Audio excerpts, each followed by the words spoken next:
Muy buenas noches a todos los presentes. Estamos de vuelta en Cruzada Cultural. Quien les habla es Alejo Tachán desde Lima, Perú. Hoy tenemos como invitado desde Ecuador a José. Buenas noches. No sé cómo te gusta que te llamen. José, Núñez, del Arco. Bueno, generalmente me llaman José, Pepe. A veces me llaman, oye, tú ven acá, pero como se está bien. Entonces te llamaremos de cariño, como suele decirse a los que se llaman José, Pepe. ¿Te parece? De acuerdo, no hay problema. Claro, para ir entrando en confianza. Muy bien, antes de comenzar, sabemos que has hecho una serie de actividades artísticas, no solo literarias, y para conocer mejor a nuestro invitado, vamos a mirar algunas de ellas.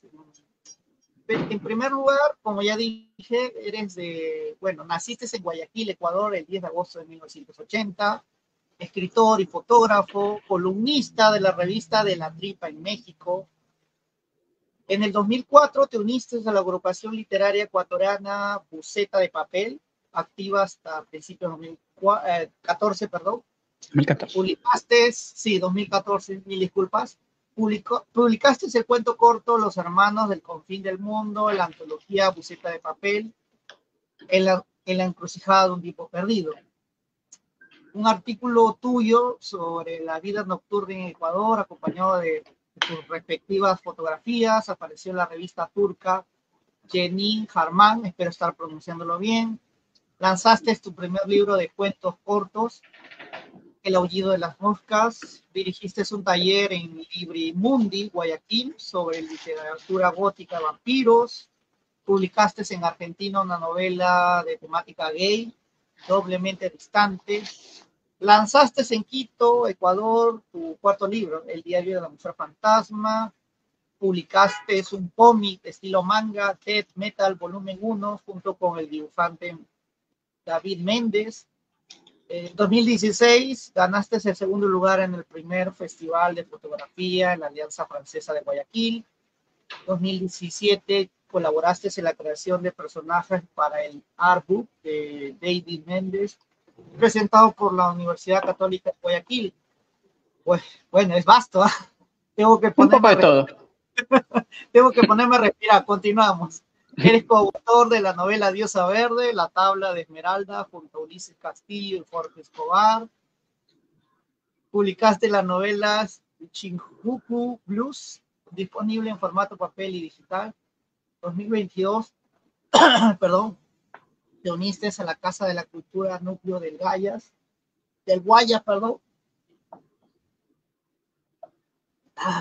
pues bien extenso es tu trayectoria, por cierto. Cuando lo lees, sí, pero honestamente no me parece tan extensa. No, bueno, leyéndolo da la apreciación que así es. Publicaste tu 10º libro, El Umbral, lanzaste tu obra de fantasía, Ecología, Los Hijos de la Selva, Pura y la Ciudad Araña, exclusiva en www.thebook.com. ebook.com, sí. Sí. Y bueno, como ya, para no extendernos tanto, porque bueno, tienes una serie de publicaciones que se hay más cosas, sí, pero bueno, sí.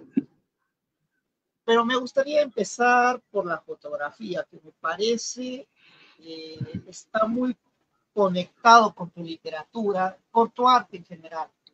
Pero yo me pregunto, ¿qué arte te animó a unirte al mundo artístico? ¿Con cuál empezaste? ¿Con la fotografía o con la literatura?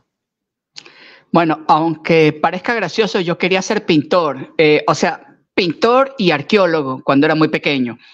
Me encantaba la historia y también me encantaba dibujar, pero pronto me di cuenta que yo no, a pesar de que me gustaba dibujar, no era un dibujante, no era un pintor, no era lo suficientemente bueno. Fue una de mis primeras decepciones artísticas.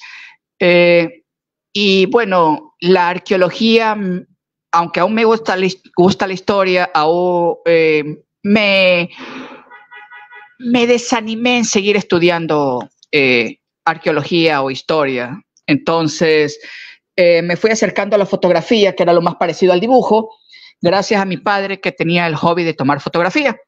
Empecé a revisar a los fotoperiodistas, a los que hacían fotografías de retratos, perdón, y de paisajes de Estados Unidos y de otros países. Y me fue llamando la atención lo suficiente como para continuar primero escribiendo y luego tomando fotos, y ambas cosas se fueron uniendo, porque para mí la fotografía es, no sé, es como contar una historia por medio de imágenes, muy parecido a lo que es el cine o la televisión e incluso el internet, pero creo que hay algo más de magia en la fotografía y en escribir que en el cine. Claro, en el cine y en la televisión, medios audiovisuales, hay magia, pero no sé, ese misticismo ya siento que se ha perdido gracias a ese tutorial de mira cómo hacer el efecto de tal cosa, de yo qué sé, de la puerta que hace Doctor Strange. Entonces se pierde esa fascinación casi mágica de lo que había. Entonces es como que es un filtro. Entonces siento que hay más, me fascina más esas cosas, el escribir y la fotografía. Entonces no sé, y se fueron combinando obviamente a un dibujo, a un pinto, pero eso más lo hago como un hobby que como algo que, no sé, que como una profesión. La siento más como un hobby que como una profesión. En cambio, fotografía y escribir para mí es una profesión. El cómic, he visto dentro de tu trayectoria que has incursionado en el cómic. Cuéntanos un poco de esta experiencia, que creo que es también similar a la fotografía y a la literatura, me parece. Sí, en realidad la literatura, yo me acerqué a la literatura primero gracias a revistas cómicas o cómics. Allá me parece que sí hay Condorito. Entonces mi padre lo primero que me compró antes de un libro, me compró una revista de Condorito. Entonces esas se encontraban en todos los puestos. Y luego también me empezó a comprar una revista llamada Calimán, que era de México. Y me fascinaron esas cosas, y quise ser creador de cómics, pero como dije antes, no soy muy bueno dibujando, especialmente la forma humana. Entonces, luego me di cuenta que para los cómics muchas veces se usan escritores para hacer los guiones. Entonces yo dije, ya, si no puedo dibujar tan bien, entonces voy a ser guionista de cómics. Y me acerqué a conocidos dibujantes en Ecuador. En general hay dibujantes hay buenos, excelentes, aceptables, y estoy yo. Entonces, y entonces me uní con ellos, y decidimos hacer varios proyectos con David Méndez, que es un dibujante puchica increíble. Hice Death Metal, que es de una historia mía que originalmente se llamaba Mi vida como asesino, y tiene que ver mucho con el abuso escolar, el abuso intrafamiliar, pero también le metí algo de fantasía, como haz de cuenta Los Caballeros del Zodíaco, pero si lo hubiera dirigido Quentin Tarantino. Entonces así, con mucha sangre. Entonces sí llamó la atención. Hicimos una primera tanda como en el 2014 para probar. Aquí tengo el de prueba, espérate. A ver, muéstranos por favor en pantalla. A ver, te voy a ampliar la pantalla. A ver, muévelo un poquito. Death Metal. Oye, la portada está muy buena, muy buena. Ese era el de prueba. Para ver si se vendía. Lo vendimos a $5 y se agotó en menos de un mes. Fueron como 10. ¿A nivel nacional, internacional? Nacional.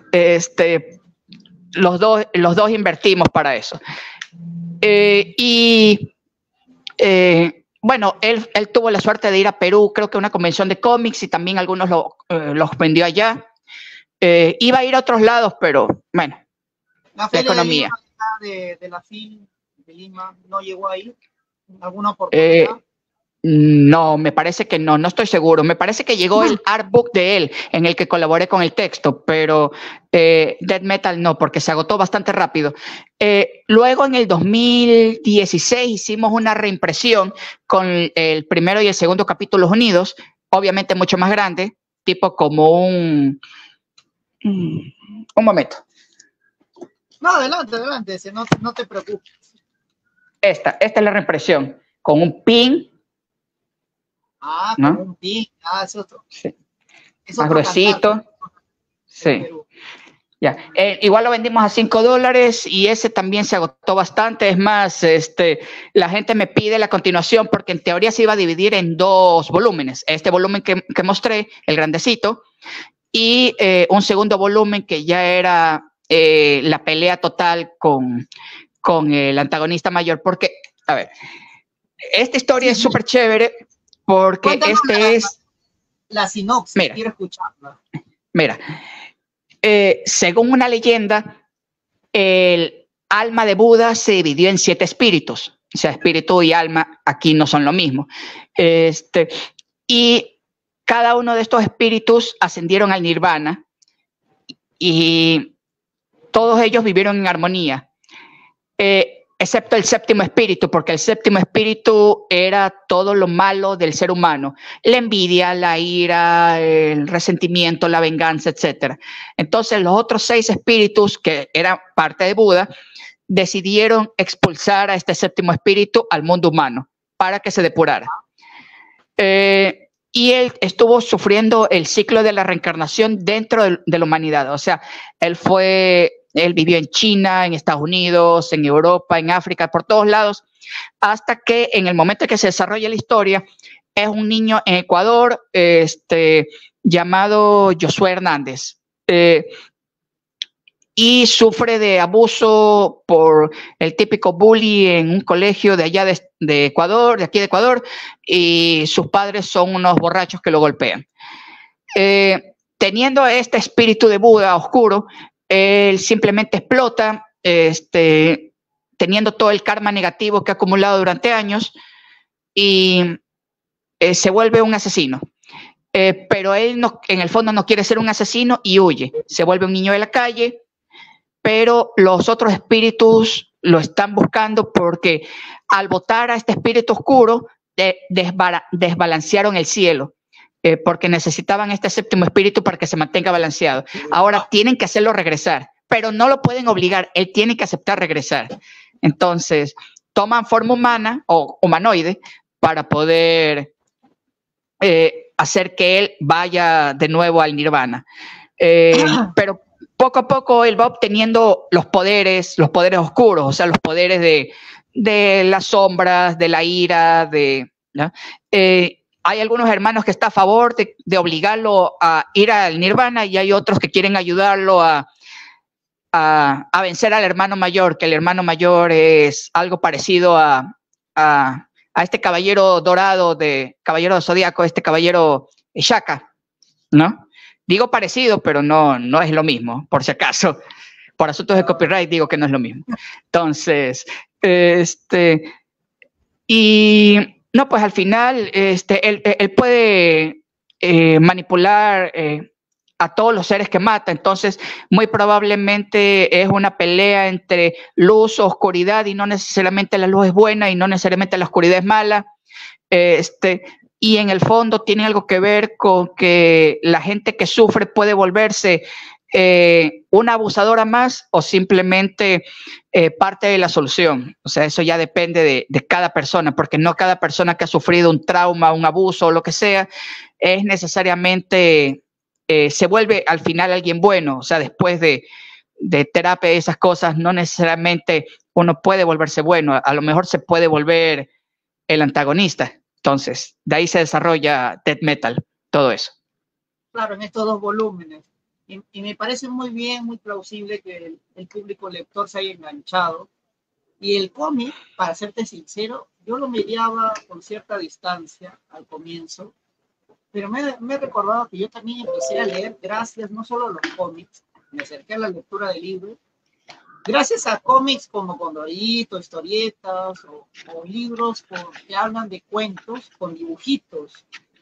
Por ejemplo, hace poco en Lima, Perú, aparecieron una serie de cómics que son adaptaciones de literatura universal, de grandes clásicos de la literatura universal como Drácula, como Frankenstein, etcétera, etcétera, etcétera, que pueden formar fácilmente en un formato tan amigable como es los cómics, que tienen viñetas, que tienen dibujos, colores, que se acerca mucho, me parece, el cómic se acerca mucho al cine, la literatura, la fotografía, es parte que para muchos no es un arte, ¿no?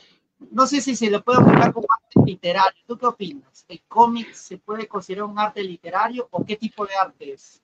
Bueno, el cómic empezó como algo más dirigido a los niños, pero ha evolucionado de una forma bastante rápida. Entonces, creo que se acerca al arte literario, pero podría ser una forma de arte literario menor, ¿no? Tomando en cuenta que las novelas y los cuentos aún son mucho más relevantes, son mucho más importantes para narrar las historias, gracias al poder de la imaginación.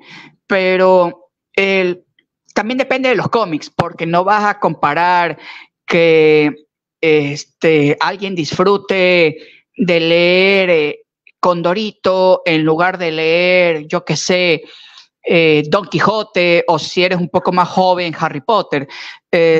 Uno puede leer Condorito, no sé, cuando uno está aburrido en el baño, iniciando como primera lectura, ¿no? Exactamente, como para llamar la atención para empezar la lectura o empezar a leer, pero uno no puede quedarse estancado en una lectura.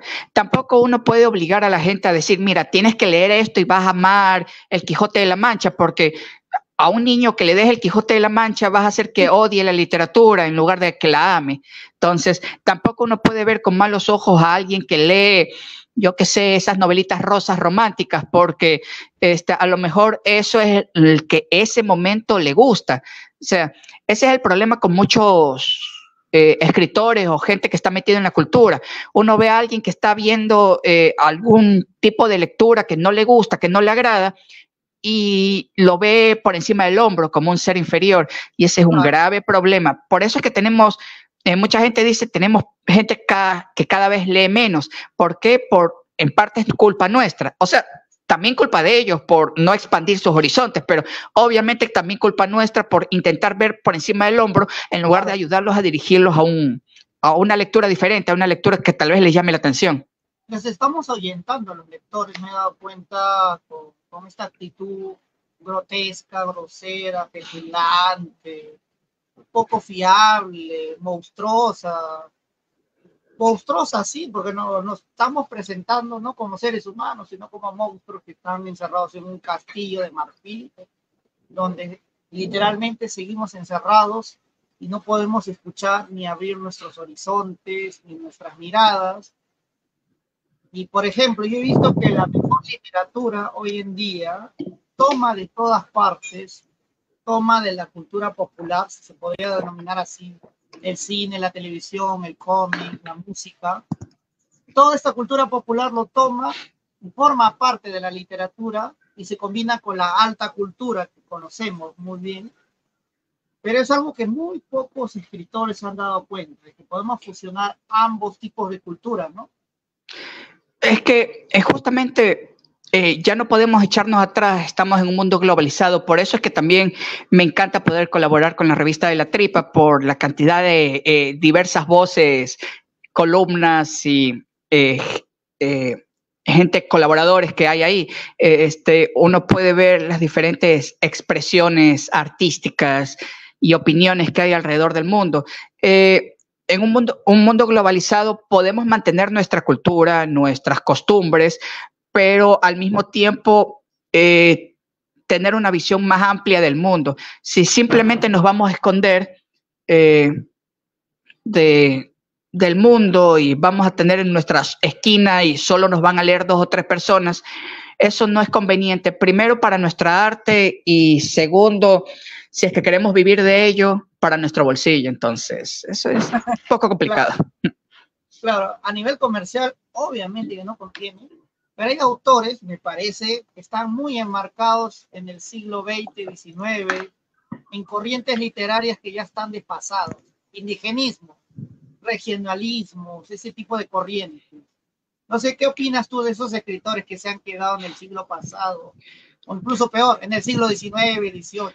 O sea, se podrían utilizar estas temáticas como el indigenismo y mezclarlos con el futurismo, el neofuturismo, el steampunk, que técnicamente nunca llegó a Latinoamérica. El steampunk fue bastante popular en Estados Unidos e Inglaterra, que es qué hubiera pasado si no hubiera existido gasolina, si no siguiéramos usando vapor de agua, carbón. El mayor exponente fue Julio Verne. Ya saben, de la Tierra a la Luna, el Nautilus y los viajes submarinos. Entonces, podríamos utilizar todas estas temáticas literarias, como dije, el neofuturismo, el steampunk, para mezclarlos con, bueno, no tanto el indigenismo, sino la filosofía.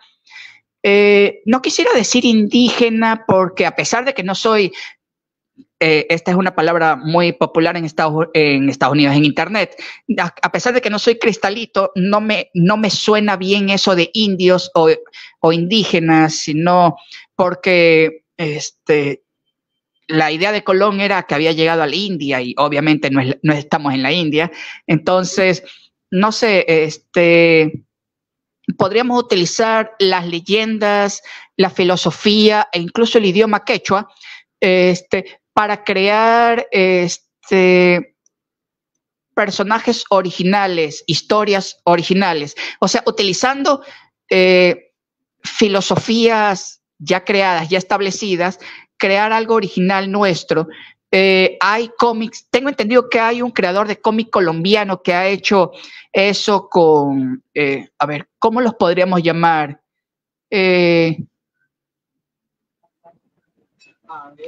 Indígenas, no, podríamos llamarlos aborígenes, aunque algunas personas lo encuentran ofensivo, a pesar de que en la selva se les llama aborígenes y ellos no los encuentran muy ofensivos. Andino, podría ser el término adecuado, andino, porque somos una comunidad andina. Sí, comunidad andina, eso suena mucho mejor, sí. Sí. Creo que en pleno siglo XXI ese sería el término. Literatura andina, creo, porque eso lo decíamos en el siglo XX, XIX, literatura indigenista. Sí, pero creo que se le debería dar un cambio, un ligero cambio. Digo ligero porque darle un cambio de 360 grados es llegar nuevamente al mismo punto. Entonces, tal vez un giro de 40 grados o de 180 grados para poder hacer no solo que llame la atención, sino que nuestra literatura no sea tan, o sea, puede ser sangrienta, oscura y hasta cierto punto cruel, dependiendo del villano y dependiendo de la historia, pero no tanto que se lea como una pornomiseria, como una literatura de pornomiseria. Sí, o sea que suene a que los pobres indígenas embarrados en el fango, no, sino darles su lugar respetuoso a ellos, utilizando justamente sus mismas leyendas, porque existen sus diferentes comunidades, y ellos pueden, cada una tiene sus diferentes leyendas, y a pesar de que las deidades se parecen unas de otras, puede ser que la deidad de, yo qué sé, los cañaris que aún existen acá en Ecuador, en la zona andina, no sean las mismas deidades con los mismos nombres exactos que la deidad que existe de las comunidades indígenas, de las comunidades andinas en Lima o en Iquitos o algo así, ¿no? Entonces, es importante primero hacer una buena investigación, o sea, porque para un libro probablemente de fantasía se necesita una investigación pequeña, pero para hacer una fantasía histórica se necesita una investigación más profunda. O sea, ya depende de qué tipo de historia se vaya a narrar también. Claro, depende de la historia, también de la técnica, de la mirada del autor o de los autores, en este caso se habla de cómic. Y me parece que a diferencia de la literatura tal cual como conocemos, ¿no? La literatura de libro, de autor, ¿no? Que generalmente es un solo autor que hace el libro. Por ejemplo, de Carlos Fuentes, La muerte de Artemio Cruz, ya que estamos hablando del siglo XX y XIX. Pero en el caso del cómic, para profundizar más este aspecto tuyo, me dice que se trabaja con dibujante, con el guionista del cómic, de la historia, el guionista literario que eres tú. ¿Y con quiénes más se trabaja el cómic? ¿Con qué otro equipo? Bueno, eso depende del dibujante. Si el dibujante puede hacerlo todo, ¿a qué me refiero todo?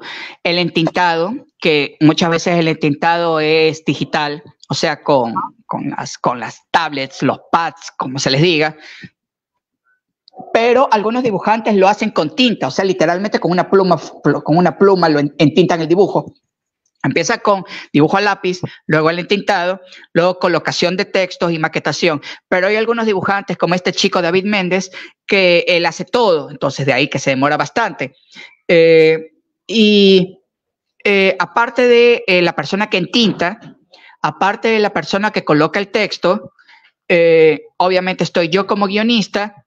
El guionista no solo hace la historia, sino que tiene que tratar de describirla lo mejor posible y poder hacer por lo menos un dibujo crudo de cómo lucirían los personajes. O sea, o por suerte esos dibujos crudos de Death Metal ya se perdieron hace mucho, porque qué vergüenza, en comparación con lo que hace David Méndez es increíble.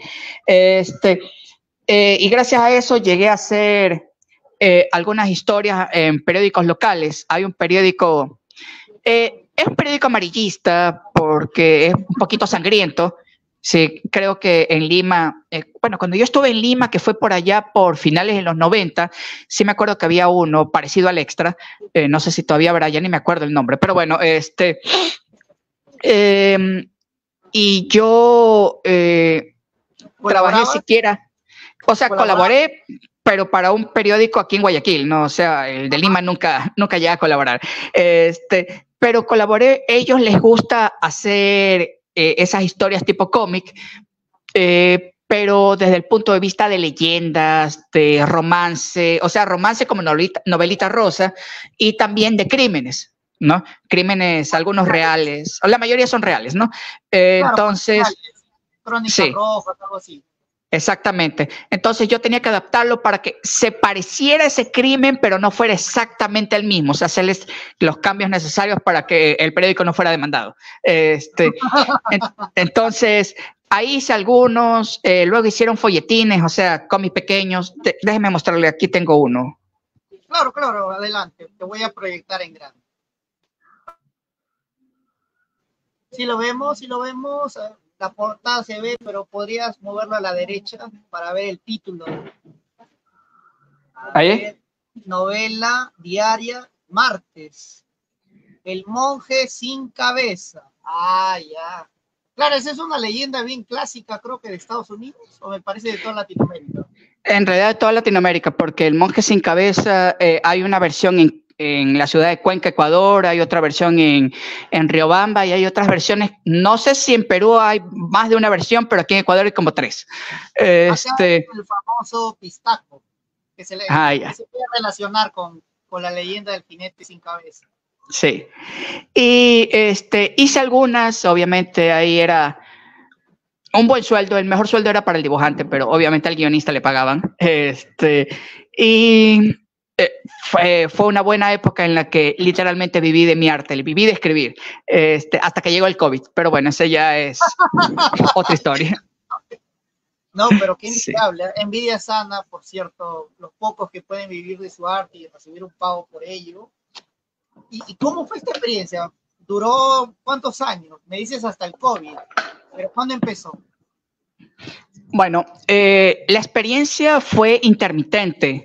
desde el 2013, 2012, 2012 durante unos 6 meses, luego en el 2014 otros 8 meses, era por temporadas, hasta que en el 2017, por ahí, 17, 18, me contrataron fijo, o sea, no fijo propiamente, era trabajador externo, recibía un cheque por una buena cantidad, por una cantidad de guiones que tenía que hacer. La mayoría de los guiones los escribía desde donde vivía en ese momento. A veces tenía que ir a las oficinas para que la persona encargada pues revise las historias, haga la corrección, me indique en persona, mira esto, tienes que cambiar esto, y me quedaba en la oficina para cambiarlas. Pero básicamente era un trabajo remoto a partir del 2017-18 hasta finales del 2019, que fue cuando ya empezó el asunto del COVID. O sea, ya empezaba el miedo y empezaron a reducir personal. Y obviamente empezaron con los trabajadores externos, o sea, yo, y el dibujante y los demás. Claro, me entiendo. Hablando de colaboraciones, eres colaborador actualmente, mejor dicho, columnista, para ser preciso, de la revista de La Tripa. Ya has mencionado algo al respecto, pero quiero profundizar en las siguientes preguntas al respecto.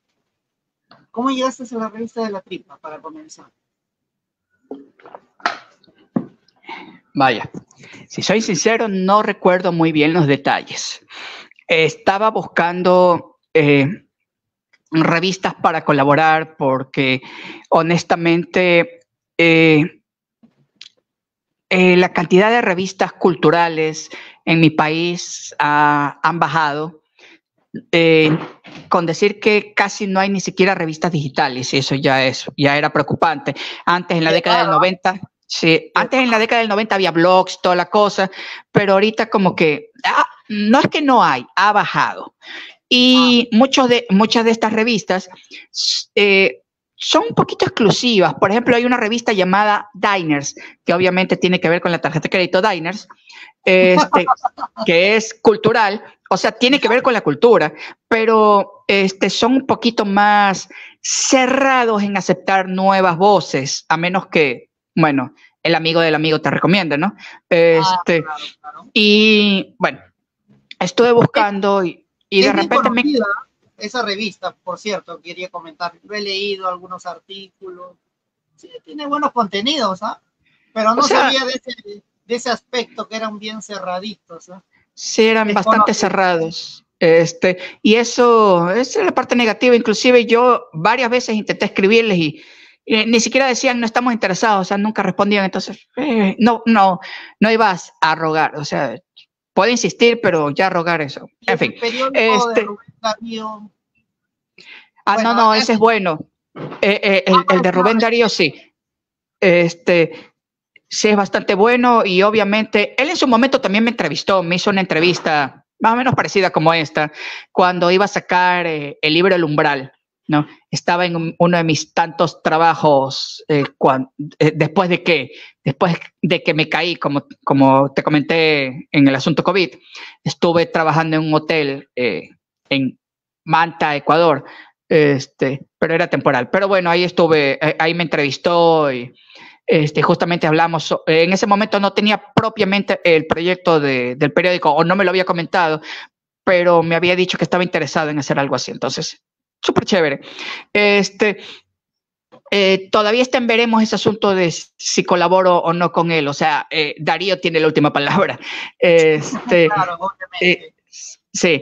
Me comentabas que no hay muchas revistas, digamos. Sí. Y estaba buscando una y de repente me encuentro de La Tripa, ¿no? Ya había hablado un poquito con una de sus, colaboradoras, llamada Sandra. Ay, se me olvida el apellido. Ya misma. Ya, sí. No sabía Sandra Garza. Sí. Y Cuando yo vi la revista, vi uno de los primeros números, no me acuerdo qué número, pero fue uno de los primeros, creo que el 40, 46. Me llamó la atención y le comenté a Sandra, oye, ¿cómo hago para colaborar? Entonces, porque estaba bastante interesado, bueno, en pocas palabras, tuve que crear una columna y pensé, bueno, en teoría el Ecuador, o sea, no solo Quito, sino todo el Ecuador está considerado como el centro del mundo. Entonces, al centro del mundo también se le llama el ombligo del mundo. Entonces, ya pues, anotaciones desde el ombligo del mundo, perfecto. ¿Y de qué trataría mi columna? Pues mi experiencia personal como artista, o cómo fui descubriendo el mundo artístico desde el ombligo del mundo, valga la redundancia. Y, claro. Y entonces, por ejemplo, en la columna que ya debe salir en estos días, si no es que ya salió, tiene que ver algo sobre descansar la mente, me parece.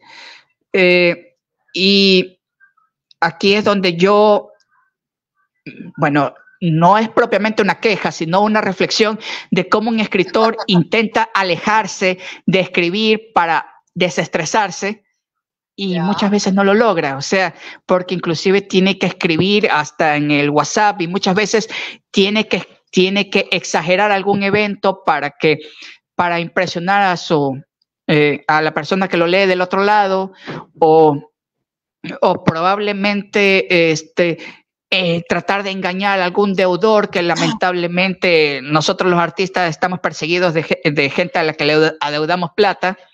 Por cierto, si estás viendo esto, Lourdes, sí te voy a pagar, tranquila. Entonces...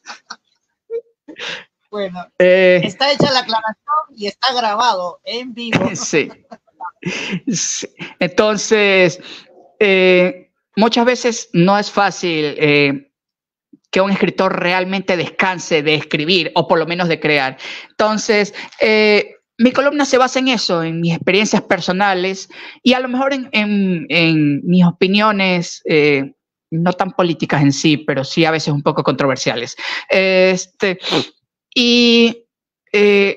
Me encanta poder participar con la revista de La Tripa porque, como dije hace un momento, hay una variedad inmensa de voces de varios países, o sea, Perú, Ecuador, México, creo que hasta hay uno de Turquía y de Estados Unidos, entonces chuta, es como que wow. Entonces, sí, y fue algo que al principio lo tomaba como, manda esa columna y ya, porque ya te digo, estos problemas que desde el COVID me han estado acosando, pero bueno, una forma de desahogarse es escribir. Entonces, la mejor forma de relajarse para mí es escribir y olvidar unos problemas y hacer que mis personajes los enfrenten por mí. Creo que en el fondo los escritores somos masoquistas, ¿no? Porque decimos, coincido contigo, José, Pepe, ¿no? Pepe, en que no descansamos realmente cuando queremos descansar. Nos proponemos, voy a parar de escribir y al ratito estamos escribiendo algo. O al ratito, sin querer escribir, estamos escribiendo a un amigo, por ejemplo. Y en ese tiempo de escribir a un amigo ya estás desarrollando una literatura sin proponértelo. O a veces ya estás escribiendo un boceto de un cuento, de un guión, de un cuaderno, un apunte aparte. No sé si tú también tienes esa manía, estás escribiendo una idea que se te aparece en la mente. Y se aparecen muchas ideas a veces, ¿no? Me regalaron este cuaderno, y ya lo tengo casi completo con datos sobre una nueva historia.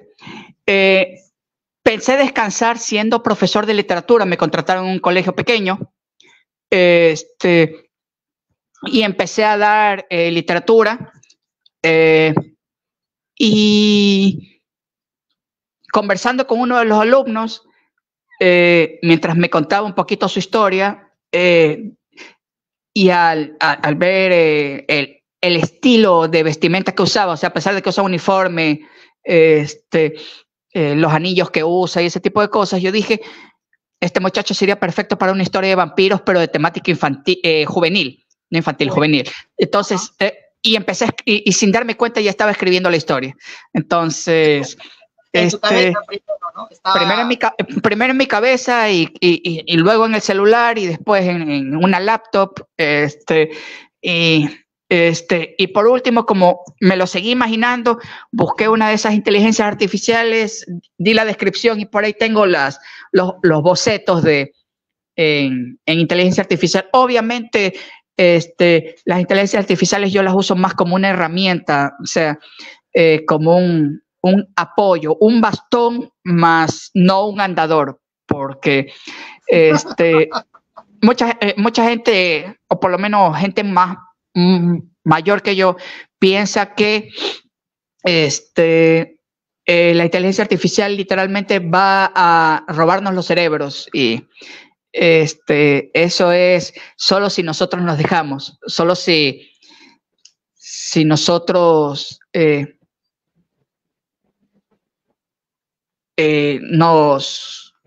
solo si nosotros dejamos de pensar.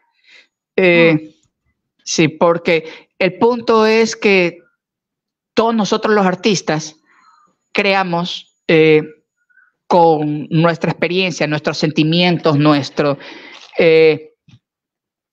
nuestras lecturas anteriores, nuestra vida e inclusive la vida de otros. O sea, estoy hablando y probablemente en algo que diga tal vez te llegue a inspirar para voy a crear un personaje con este muchacho, tal vez nunca le diga eso, pero lo voy a hacer. Y probablemente yo me inspire en ti para hacer algún personaje, tal vez no uno principal, pero por lo menos uno secundario, uno de fondo, algo, ¿no? Entonces, los escritores, los autores, los poetas, nos inspiramos de eso. Entonces, como le dije a una crítica de arte de mi país, simplemente la inteligencia artificial son herramientas. Claro, las inteligencias artificiales que usan gráficos, esas son un poquito más complicadas porque cogen gráficos ya existentes en el internet, ¿no? Entonces, eso ya sería técnicamente robar. En cambio, las inteligencias artificiales de escritura... Justo eso te iba a preguntar, porque tú que has hecho cómics, guiones, ¿no? Principalmente. Esta inteligencia artificial que incluso puede ser portadas de libros o simplemente darle una serie de descripciones o la sinopsis de un libro. ¿Qué opinas al respecto? O sea, la inteligencia artificial de poder puede, pero eso podría ser un bosquejo, más no, o sea, probablemente no en unos 100 o 200 años esté lista una inteligencia artificial para crear algo perfecto. Muchos pseudoescritores que quieren hacer la trampa de ganar rápidamente dinero en Amazon, hacen descripciones para gráficos, luego hacen descripciones para que ChatGPT les escriba por ellos, y lo venden en Amazon, libros infantiles, ese tipo de cosas, pero están tan mal escritos, sin importar cuánto dinero pongan en las suscripciones. Algunos gráficos siempre van a tener 6 dedos o un estilo gráfico bastante perturbador. Entonces, el punto aquí es usarlos, como le dije a esta crítica, usarlos como una herramienta, no como un reemplazo para nuestro cerebro. El problema es que si empezamos a usarlo como un reemplazo a nuestro cerebro, o sea, no quiero escribir, voy a hacer que ChatGPT escriba por mí, le voy a decir, vampiro en Nueva York que se va a comer un ceviche en Perú y luego uno a Ecuador. Y inventan cualquier cosa. O sea, si ya lo usas para reemplazar tu cerebro, entonces ya de por sí tú no eres escritor, tú eres simplemente un engranaje más en una maquinaria. El punto aquí es saber definir, ya, escribí algo bonito, yo que sé, el fragmento de una historia, pero quiero que ChatGPT lo revise. ¿no? Revise, es muy diferente. Sí, ortografía, gramática y esas cosas. Y obviamente no fiarme solo de ChatGPT, no agarrar, ya lo revisó, qué bonito, ya lo voy a enviar al editorial. No, no, no, no, no. Eso es ser un escritor amateur. Luego hay otro programa llamado Lorca, que es para la corrección gramatical, tildes, comas, etcétera. Revista de la Tripa lo recomendó, por cierto. Sí, es muy bueno. Sí, de ahí he corregido algunas cosas. Y justo en las columnas a las que he enviado también les corregí algunas cosas ahí. Porque a pesar de que he escrito mucho y he leído, primero, no he leído tanto como otros de mis colegas que han leído el triple. Y segundo, así seas Gabriel García Márquez o lo que sea, siempre se te va a pasar algo en la escritura, una coma, un punto, algo, siempre. Entonces, es muy bueno escribir. Otra cosa, luego de que has pasado por el ChatGPT y lo has pasado por este Lorca, volverlo a colocar en el texto original y revisarlo con tus propios ojos, no simplemente, ya, esas máquinas ya lo hicieron, lo mando. No, no, no. La experiencia humana nunca va a ser reemplazada. La única forma en que la experiencia humana fuera reemplazada es si el humano no quiere pensar, si el humano no quiere trabajar y quiere dejar que las máquinas hagan todo su trabajo por él o ella. Claro. Entonces, el punto es que luego de que hayas hecho todo eso, tomando en cuenta que el texto lo escribiste tú originalmente, no el ChatGPT, no Gemini, que por cierto, Gemini es una inteligencia artificial de texto bastante mala. ¿También lo has probado?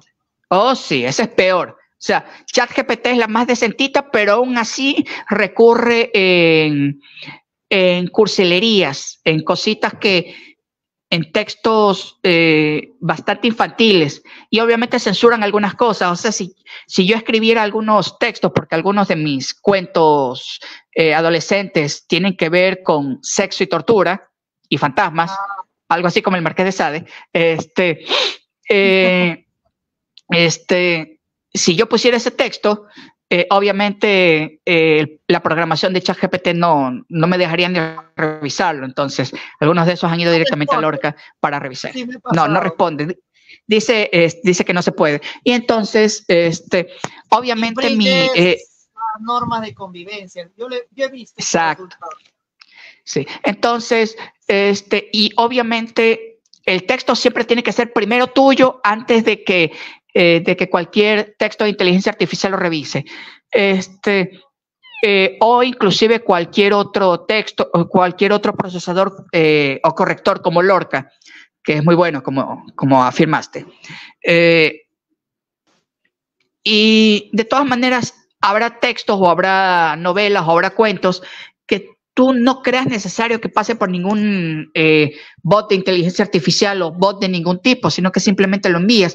Por ejemplo, Los hijos de la selva, Jura y la ciudad araña, que bueno, técnicamente Jura es un nombre ruso, así que sería Yura, o sea, ese no pasó por ningún tipo de inteligencia artificial. Y esa editorial, la editorial mexicana y la página mexicana, ambas mexicanas que me representan, lo creyeron lo suficientemente bueno como para querer traducirlo al japonés y al inglés próximamente. Muy bien ese dato. Yeah. Entonces, hablando de inteligencia artificial, mira cómo hemos ido tocando varios temas. Hemos hablado ahora, me parece, más de inteligencia artificial. Hemos hablado del cómic, de la literatura, de la fotografía, un poco también de la revista de La Tripa, que quiero seguir también por ese punto. La revista de La Tripa sí he visto una serie de voces, hay pluriculturalidad, eso es cierto. Sí. A pesar de que el director tiene una tendencia política marcada, no influye en sus colaboradores ni sus columnistas. Es algo que le doy el check muy bien, lo destaco, por cierto, porque hay ciertas revistas que imponen incluso su propia dirección, línea política y línea editorial, pero me parece que en la revista de La Tripa no sucede eso. Más allá de que hay ciertas consideraciones, ciertos aspectos técnicos, como el tamaño, el formato del texto, pero no influyen en el contenido en sí, y es algo que tengo que rescatar. Cada autor es responsable de su texto, del contenido, y cada uno define su verdad. No sé si tú has sentido lo mismo en la revista de La Tripa. Pues sí, ha habido suficiente libertad creativa. Obviamente que cuando tienes defectos ortográficos que a veces se nos escapan, nos hacen señalar y dicen, mira, tienes que corregir esto y esto, no vamos a publicar con estos errores ortográficos, pero eso es comprensible, eso lo hace cualquier revista, y es bueno que haya la libertad creativa, pero sin caer en un libertinaje en sí, porque hay otras, ciertas redes sociales dicen, la libertad, y terminan cayendo en libertinaje, como Twitter, que ahora quiere llamarse X, pero la única página X que conozco es X videos, y eso es para adultos, así que no la voy a llamar así.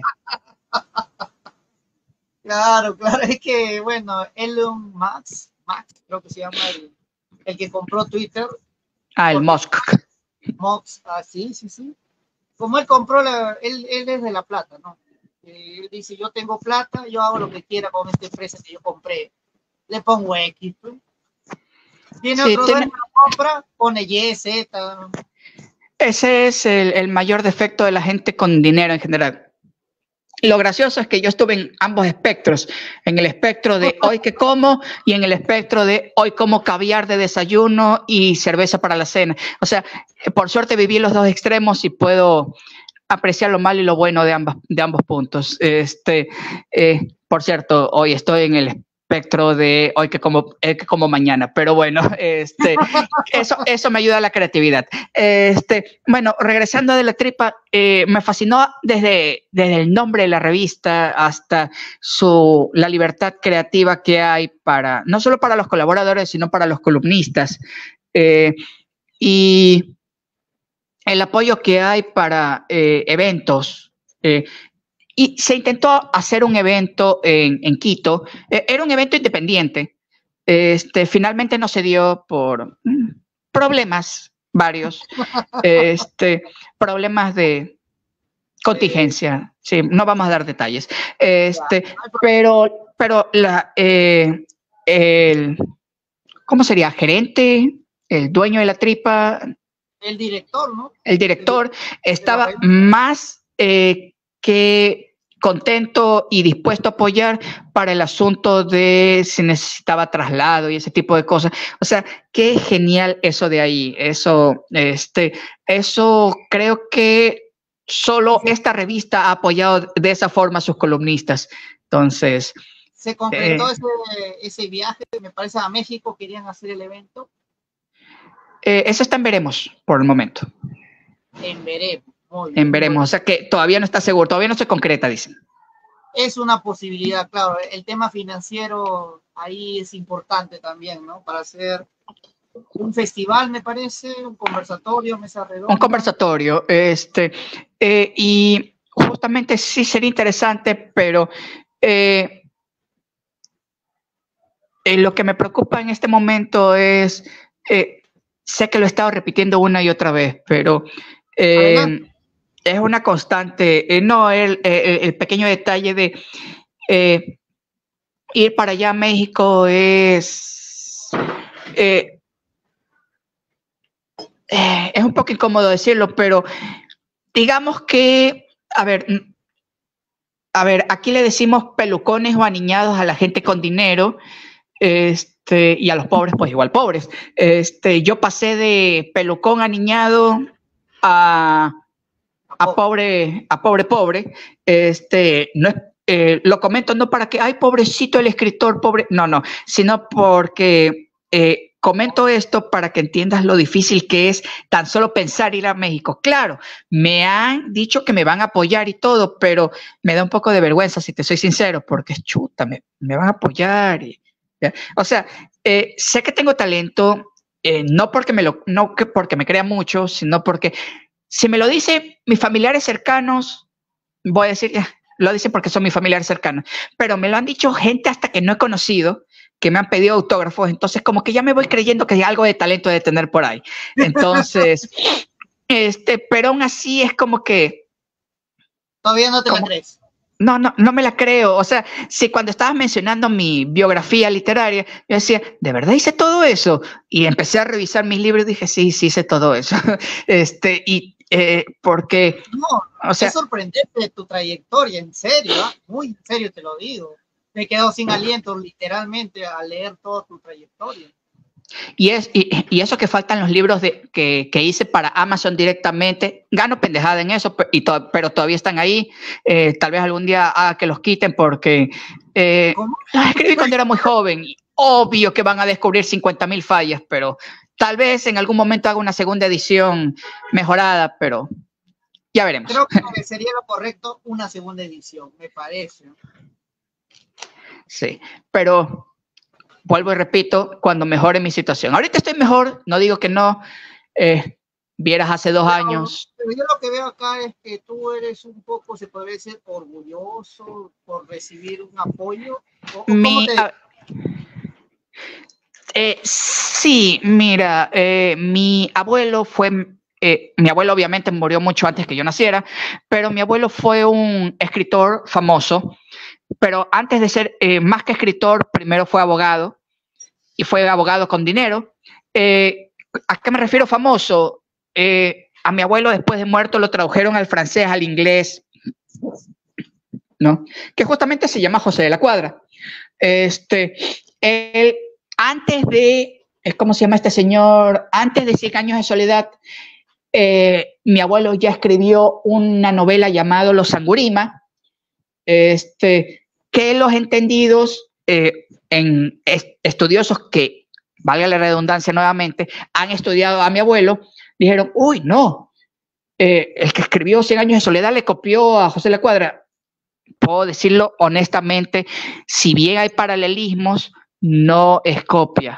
O sea, por si acaso, para la gente que lo sigue afirmando, porque hay algunas personas que siguen afirmando que son copias. No son copias, porque ni siquiera Gabriel García Márquez llegó a leer a mi abuelo, aunque el lanzamiento de 100 años de soledad fue como 40 no tanto, 30 o 40 años después de la novela que publicó mi abuelo.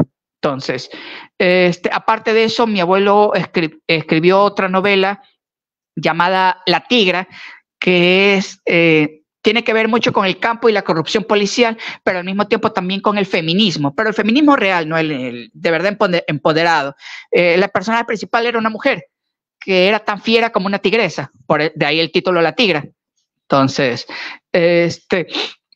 aparte de que cargo, pues obviamente lo de mi abuelo, mi madre siempre fue un poquito, me instauró bastante el orgullo y, o sea... ahorita me parece chistoso, pero en su momento no tanto. Te voy a comentar.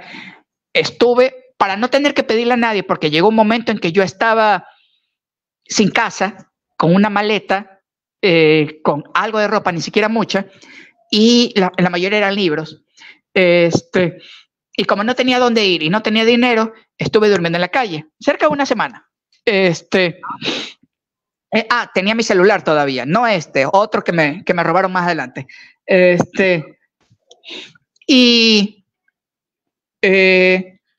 Yo no quería pedirle ayuda a nadie, porque pedir ayuda para mí era como que me van a tener pena o se van a burlar de mí o me van a mirar mal. Y no te digo que no hubo gente que sí lo hizo, o que dijo, uy, voy a rezar por ti, pero voy a ver mientras te mueres de hambre. Ahí, o sea... si hay gente que, o sea, no lo ha dicho con esas palabras, pero sí hay gente que ha actuado así, ¿no? Entonces, chuta, me encanta que recen por mí, pero si están en el poder de hacer algo por una persona que lo necesita, sí, o sea, ni siquiera por mí, sino por una persona que lo necesita, excelente, pero si tienen el poder para ayudar a mí o a quien sea y no lo hacen, pues como que muy religiosos, muy cristianos, muy evangélicos no son, o sea, Bueno, en fin, Bueno, Dios se manifiesta a través de acciones, no solo de rezos, o sea, por si acaso. mi Mi madrecita en paz descanse decía: en vida, hermano, en vida. O sea, en vida se hace todo, porque tú puedes rezar, llorar, y pedirle a Dios por un muerto, pero si nunca moviste un dedo por ese muerto, Dios está viendo eso y esa persona está sumando puntos para el infierno. pero Entonces, ya. Yo me imagino que vendiste esos libros que tenías en la maleta para sobrevivir, ¿cierto? Vendí los libros y por primera vez hice algo que en mi vida pensé hacer. Y aquí, a pesar de que muchos familiares me dirían que no lo digan, ya que estamos conversando en esto, pues lo voy a decir. Por primera vez hurgué en la basura para buscar comida. Entonces, obviamente necesité, me ayudaron unos familiares. Por suerte en la ciudad de Guayaquil hay Wi-Fi público y tenía ese celular. No tienes idea de dónde me lo guardé para poder conservarlo. Entonces pude contactar con algunos familiares. Algunos me decían: chuta, ve a tal lado, ve a tal otro. O sea, ahí es cuando descubrí que los refugios para gente de la calle, en mi ciudad solo existen 2 refugios. Uno que es el municipal, que estaba lleno, está lleno todavía, y otro que es religioso, pero que tienes que ir a un barrio peligroso para hacer la prueba, a ver si te aceptan, y luego el refugio queda en el centro. Entonces es como que, con razón, hay tanta gente viviendo en la calle. Hay solo 2 refugios para toda la ciudad. Es como que haya solo 2 refugios para gente de la calle en Lima. Y a ver, que yo recuerde, cuando fui a Lima no es chiquito, o sea, como que... Creo que hay uno acá en Lima. ¿En todo Lima? Creo. Eso sería terrible, pero bueno. Acá quiero saludar a Fernando, Fernando Mar, que te dije, es mi compañero, parte del staff de Cruzada Cultural, partner periodístico, que nos saluda desde Piura. Fernando, en Piura y en Lima, no sé, ¿hay refugios para los necesitados, los desamparados? Pues, maestro, aquí, ante todo, maestro, un honor para mí tenerlo esta noche. Recién acabo de llegar porque justamente estaba clase en Catacaos y es un poco difícil venir acá. Así que, y aparte que media hora me ha pasado con el Facebook sin poderme introducir porque estaba cargado todavía la computadora. Está aquí a 10 minutos de Piura. Pero igual, o sea, ¿cómo se llama? El pasaje es difícil de tomar porque hay mucha gente. El tráfico, ¿no? Creo que está fuerte. Pues, claro. Maestro, es un honor para mí tener esta noche. Maestro, decirle que, bueno, por cualquier cosa usted desee, estamos aquí en Cruzada Cultural para apoyarlo en toda su carrera artística, que me parece muy buena. La he visto en su currículum, maestro, y es importante destacar que usted es un artista realmente nato. Aquí en Piura no hay así como en Ecuador, que la gente todavía es buena. Aquí en Piura, obviamente, tú te mueres de hambre o te falta algo y te vas al río a dormir afuera, abajo del puente. En Lima hay uno, me parece, hay un refugio desamparado. Sí, solo uno. O sea, aquí en el Perú es así, casi hacerla, ¿cómo se llama?, de mecenas o de poder introducir así la bondad. Aquí es un poco difícil. Obviamente es la gente un poco tirada para su lado, un poco egoísta. Pero en Ecuador todavía creo que esto de factura, la gente de mucha cultura. O sea, usted ha tenido suerte de vivir en un país diferente al nuestro, pero obviamente, pero usted, pues maestro, su trayecto, dice que usted es una persona maravillosa. Hay una novela que justamente Alex me dijo que usted había escrito, una novela de temática especial, que se va a hacer algo así como doblemente, me parece, doblemente distante, ¿no? Es novela, maestro. Así es. Maestro? ¿Nos puede dar información de su novela, maestro? Ya, mire, esta es una novela un poquito delicada. Claro.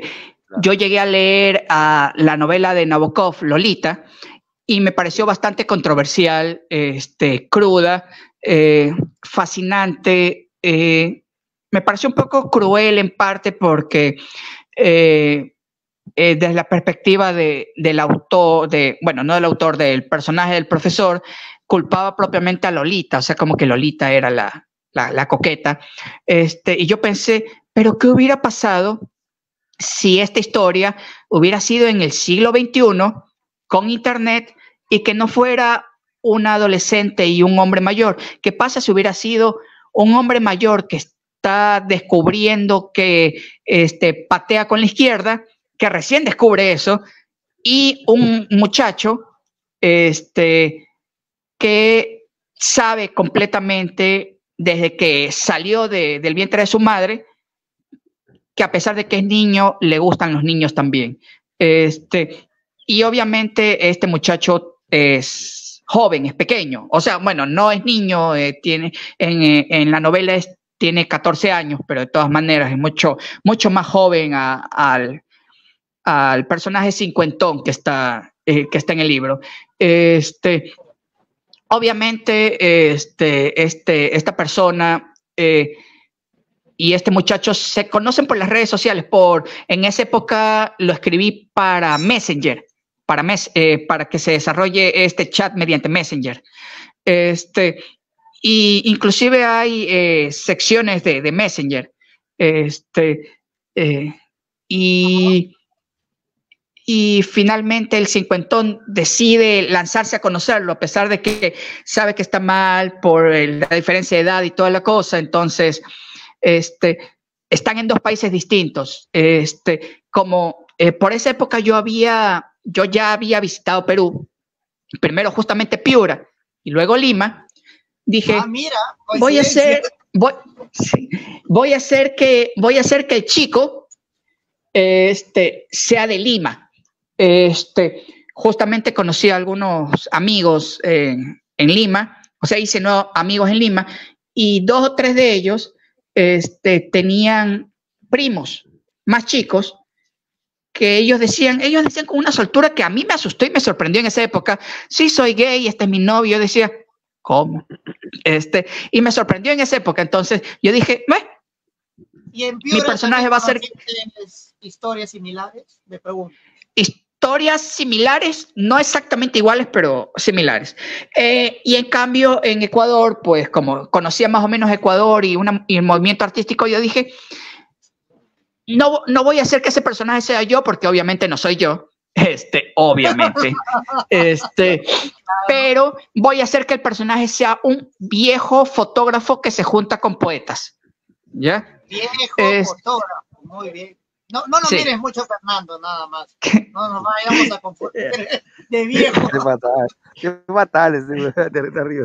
Entonces, entonces se titula Doblemente Distante porque no solo la diferencia de edad entre el fotógrafo y el muchacho, sino entre un país y otro, entre Guayaquil y Lima, doblemente distante por la edad y por la lejanía, que aunque uno diría estamos cerca si vas en avión, pero si vas en bus son creo que 48 horas, me parece que era 48 horas. Es relativo, no es tan cerca. Sí, entonces es una historia de que honestamente quisiera hacer una segunda edición porque volviéndola a revisar, sí me gustó y todo, y fue un lanzamiento de pocos ejemplares, apenas 1000. Se lanzó en Argentina, en Córdoba, y también hice un pequeño lanzamiento aquí en Ecuador, pero quisiera hacer también una segunda edición de ese más adelante, especialmente porque no quedé muy conforme con la portada. Y la editorial allá en Córdoba me dijo, la portada es esta, la decidimos y ya está. Y yo dije, no, o sea, pero bueno, ya. Entonces, no solo por lo que estaba dentro, que sé que pude haberlo mejorado aún más, porque lo escribí cuando tenía como 25, 26. Y ahora, ¿cuántos años tienes? Si se pudiera saber. Me siento como un vampiro. Si nací en el 80, tengo como 44 ahorita. Ya, pero no parece, pareces más joven, ¿no? En serio. Todo el mundo lo dice. No, en serio. Bueno, parece de 40, pero no de 40 y tanto, como dices. O sea, y en realidad me sorprende porque, bueno, no he vivido tanto en la calle pero como dije hace un ratito, sí estuve malviviendo en la calle durante un tiempo, sí estuve comiendo lo que me daban, pero, o sea, debería verme más viejo, honestamente, pero bueno, no me veo. Bueno, más viejo que Fernando no puede ser, creo. No, pero fuera de broma, qué coincidencia la historia que relato, pareciera ser la historia entre Fernando y yo. Fuera de bromas, no se coincide o no, Fernando. Es fatal, fatal. No, pero fuera de bromas, esta novela de Lolita, de Nabokov, ¿cómo fue el disparador, ¿no? de esta idea y cómo terminaste publicando esta novela? Y esta temática de homosexual, gay, LGTB, ya se ha tocado muchísimo en la literatura, no solo universal, sino latinoamericana. Pedro Lemebel, no sé si lo has leído, Jaime Bailey acá en Perú, habla mucho de eso. No sé, también en Estados Unidos mucho se habla también de este tema tabú. Truman Capote, el mismo James Baldwin con El cuarto de Giovanni, no sé si lo leíste, Fernando, José, Pepe. No Cuarto de Giovanni, ese lo voy a revisar porque ese no lo he leído. Ya, es una de las lecturas que son, pues, que exploran la naturaleza humana, conflictiva, contradictoria entre un ser humano que quiere ser lo que no es, o pretende ser algo que no fue, o quiso ser, o que simplemente la naturaleza como la sociedad se le impiden. Por ejemplo, un hombre que quiere ser mujer, o una mujer que quiere ser hombre, o viceversa. Y cómo esta sociedad también le pone ciertos tabúes, ciertas restricciones.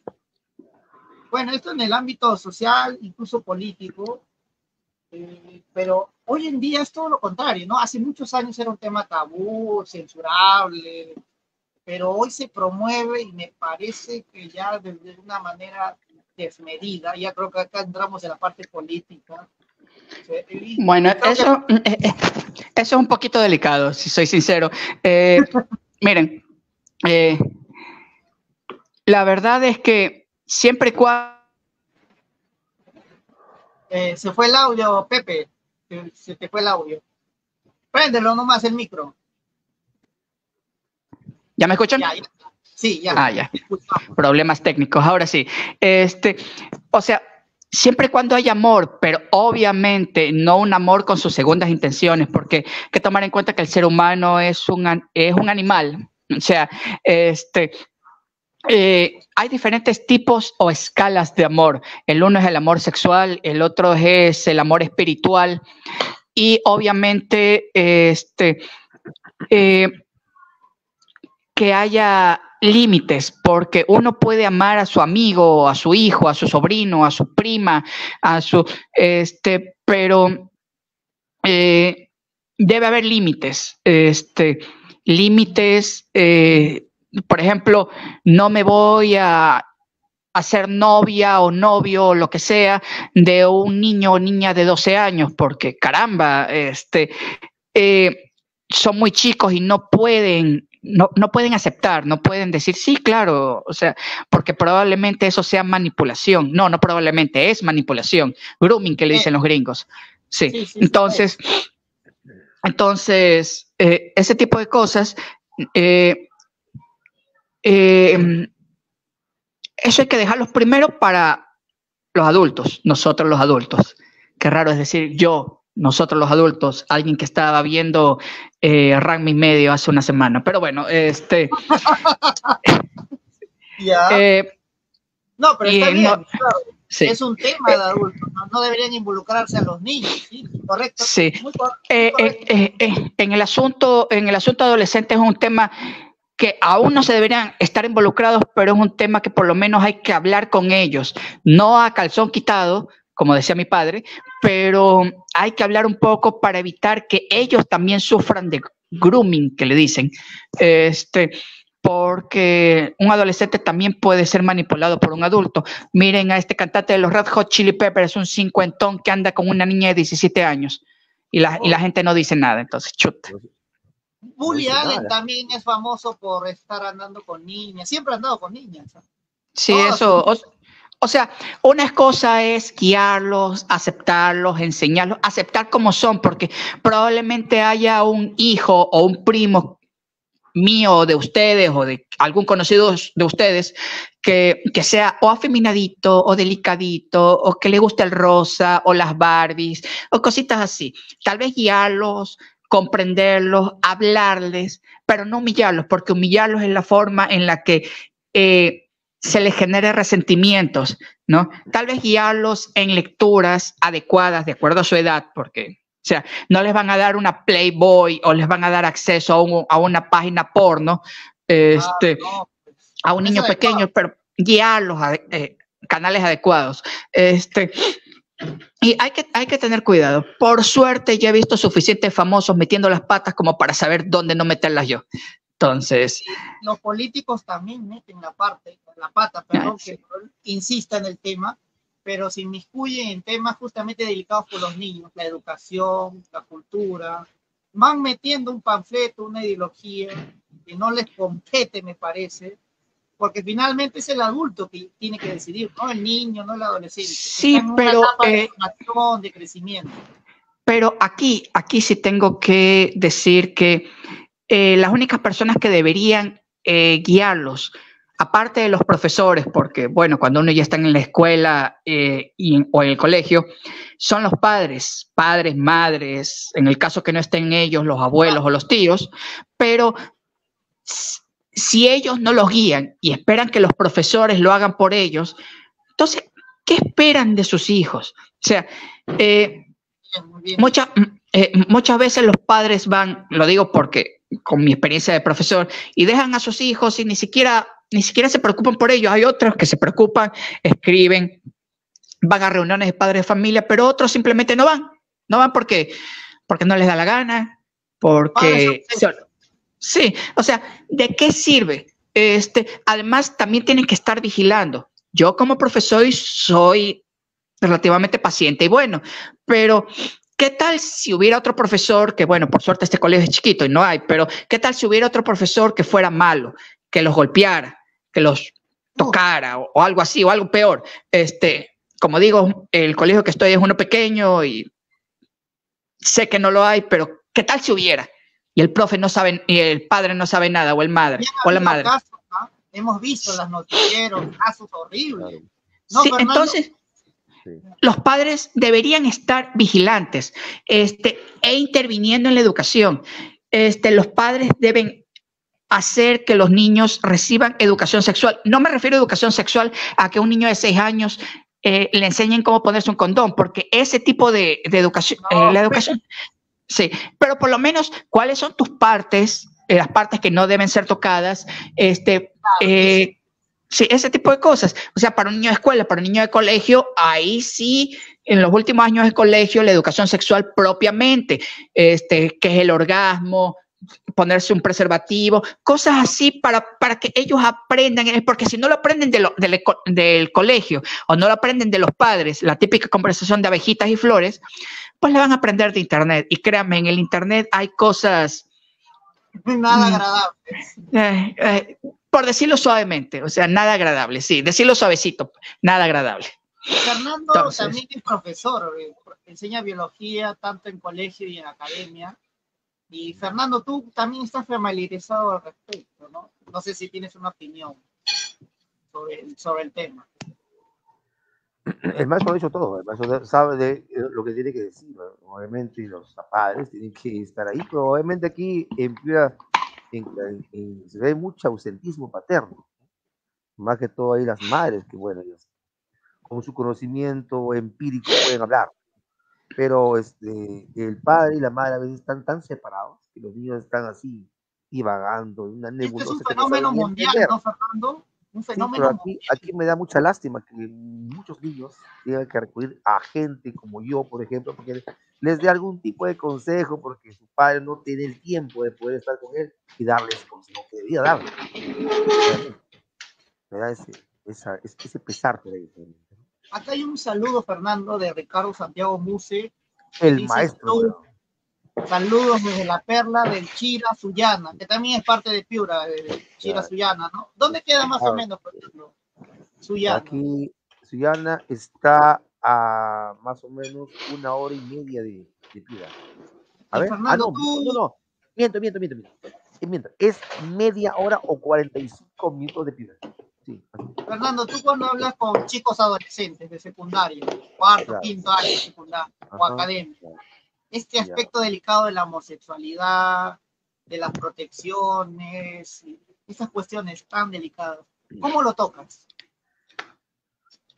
¿Cómo hablas en clase de estos temas? Mayormente yo delicado, tengo repito. dos, yo tengo dos. Yo tengo que ser, a ver, respete mi querido Alex. No sé, porque yo que ahorita tengo mucha gente, mi querido Alex, que me está censurando bastante, aprovechando aquí que el maestro está, ¿no? Yo quiero hacer un descargo. Porque ahorita mucha gente me está censurando porque estoy hablando en contra de la famosa boxeadora Iman Khalif, ¿no? Y ciertas Que, revistas también lo están pero, haciendo en el Perú, pero ¿ah? no me Lamentablemente. ya, a ver, a ver. Quiero dejar en claro una cosa. Yo no estoy hablando en contra del género de ella, que ella haya aceptado o no. Lo que estoy hablando en contra es justamente porque ella tiene un plus que la hace mucho más, tiene una fuerza varonil mucho mayor que las mujeres normales. Yo estoy hablando en parte como una especie de un descargo por la trampa que ella hace en el deporte. Por eso lo hago, no porque ella sea mujer o no se crea mujer. Cuando yo, por ejemplo, hablo con mis alumnos del asunto sexual, tengo dos opciones. Digo, uno, tú niño, tú, ¿qué cosa quieres ser? La pregunta. ¿Tú quieres ser, asumir tu sexo como es? ¿O estás pensando en desviarte por una u otra razón? Y yo, cuando digo desviarme, no estoy ofendiéndome. Estoy diciendo así es que él tiene una inclinación aparte. Tengo que estar seguro de eso. Si no estás seguro de que va a ser varón o va a ser niña, pues sencillamente digo, perfecto, tú tienes que educarte de la manera para evitar embarazos o sea, riesgosos, embarazos prematuros. Le doy un consejo más o menos y le hago hincapié en que si él o ella están seguros de un sexo, que lo mantengan hasta el final, que no haya nadie que pueda introducir ideas que no son acordes con su decisión. En el caso de que él mami, o ella tenga inclinación, ahí está el asunto. Bueno, yo no puedo juzgar a nadie, tampoco tengo el derecho de hacerlo.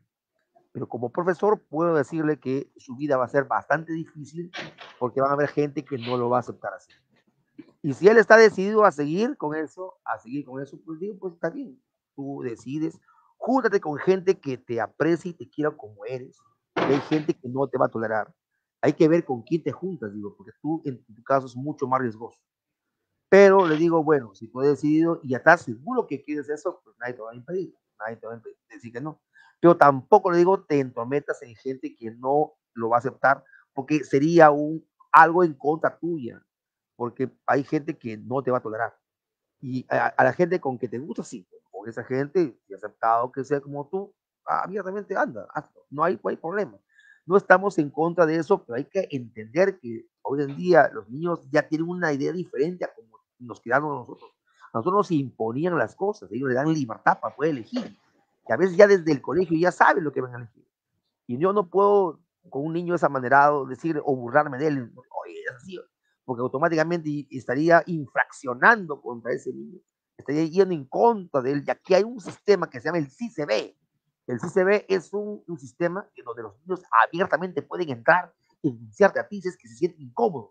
Ese es el asunto ahora es así. En el Perú se han puesto las pilas para que la educación sea así. Tú puedes como alumno no sentirte bien con un profesor, y si tú quieres así, entras a la página y dices, este profe me hace esto, me hace otro, se ha burlado de mí, me ha hecho esto, y automáticamente quedas empapelado. O sea, no se puede hacer otra cosa más que eso. ¿Me entiendes? ¿Me está escuchando? Es así, No, sí, sí.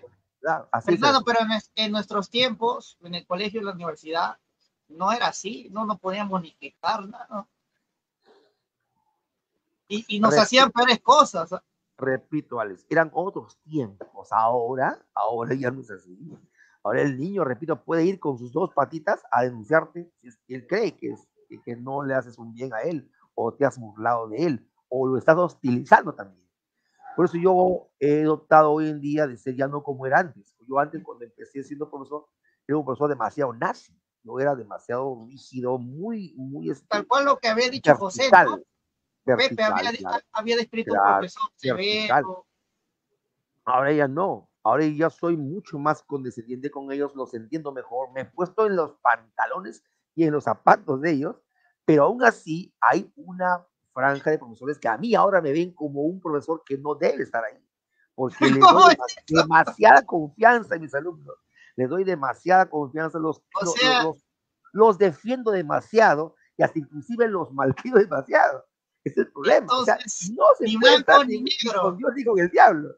Sí, porque aunque tú seas bueno con ellos y me quiero, si no me quieren, De tal manera que este año me han elegido el mejor profesor del año, por ellos. Pero hay una franja de cosas que dicen que no debe ser así, que debo ser como era antes. Pero no puedo ser, si antes como era antes, también me fregaban la vida. No, es que los tiempos han Tú vas a cambiado. ser denunciado, te van a denunciar porque el colegio va a perder alumnos.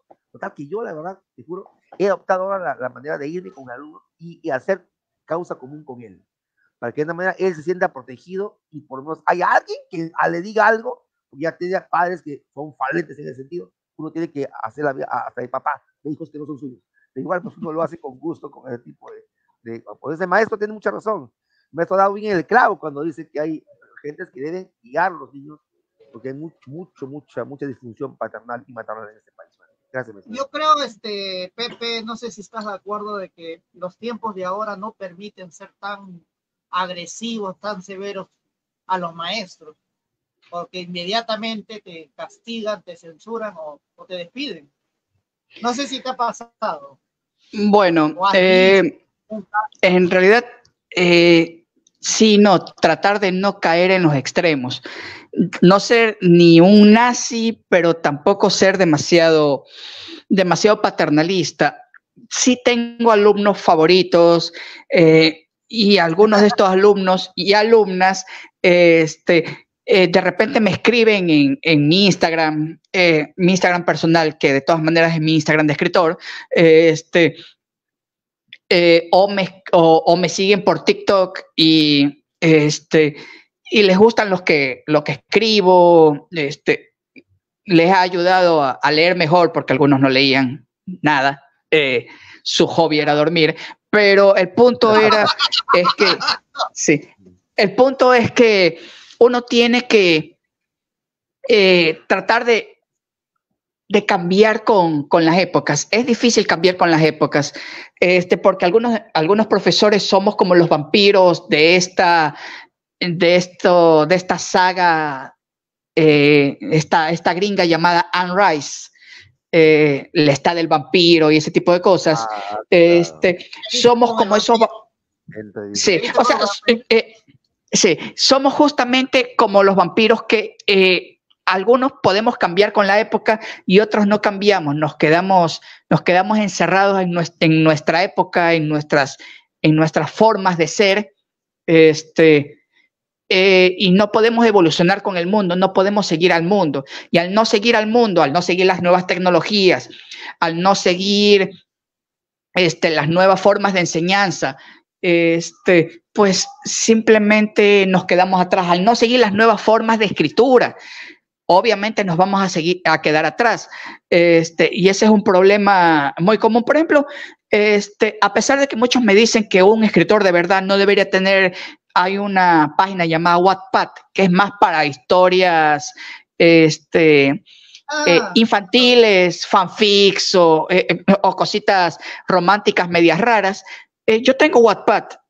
Son borradores, pero son historias que tengo ahí.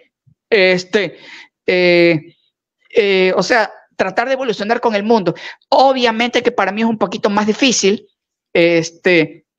porque yo en Wattpad, no regularmente, pero sí he probado, digamos.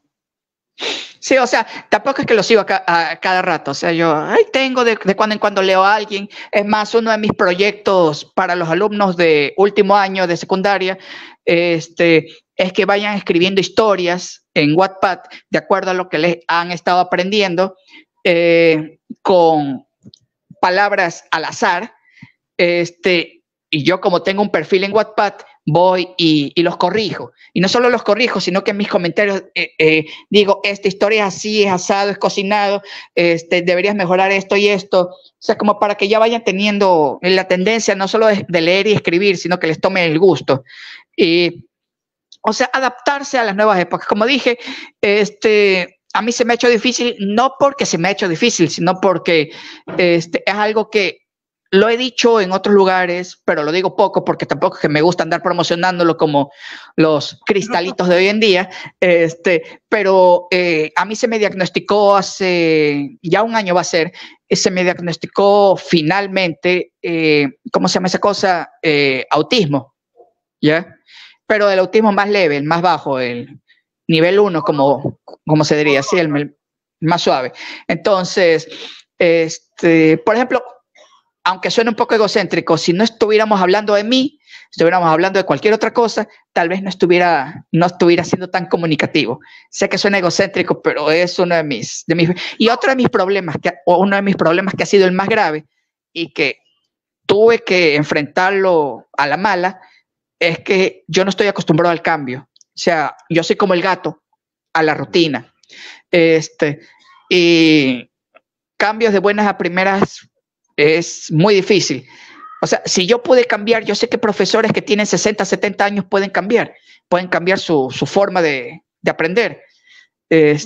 Claro, a veces es difícil porque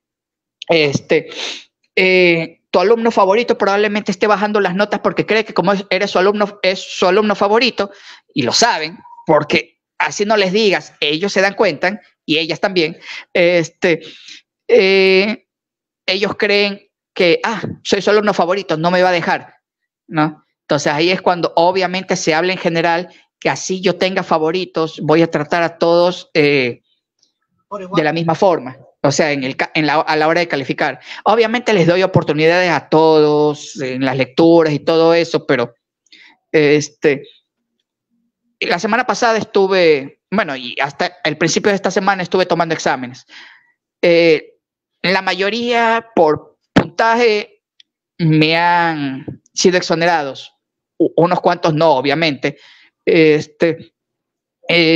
Y solo 2 o 3 me han fallado, pero me han fallado porque han querido, básicamente, porque no les interesa el estudio en general. Les interesa más jugar fútbol o tienen problemas personales, que eso sí, obviamente no puedo revelar. Entonces, eso son cosas más complicadas que tratar. Me parece curioso este aspecto que has mencionado de los alumnos favoritos. De boca para afuera, los maestros nunca dicen que tienen un alumno favorito, que yo sepa. Fernando nunca me ha hablado de alumnos favoritos así de boca para afuera, pero en el fondo sí los tiene, pero no los dice así tan expresivamente como lo haces tú, pues, Pepe.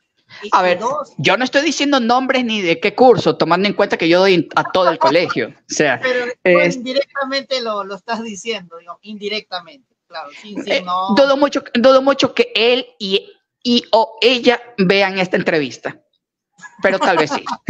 Tal vez sí, porque sí leen y les gusta lo que escribo. Bueno, les gusta más lo que escribo en el área de cómic, porque no son muy fanáticos de leer cosas de misterio, terror y cositas así, pero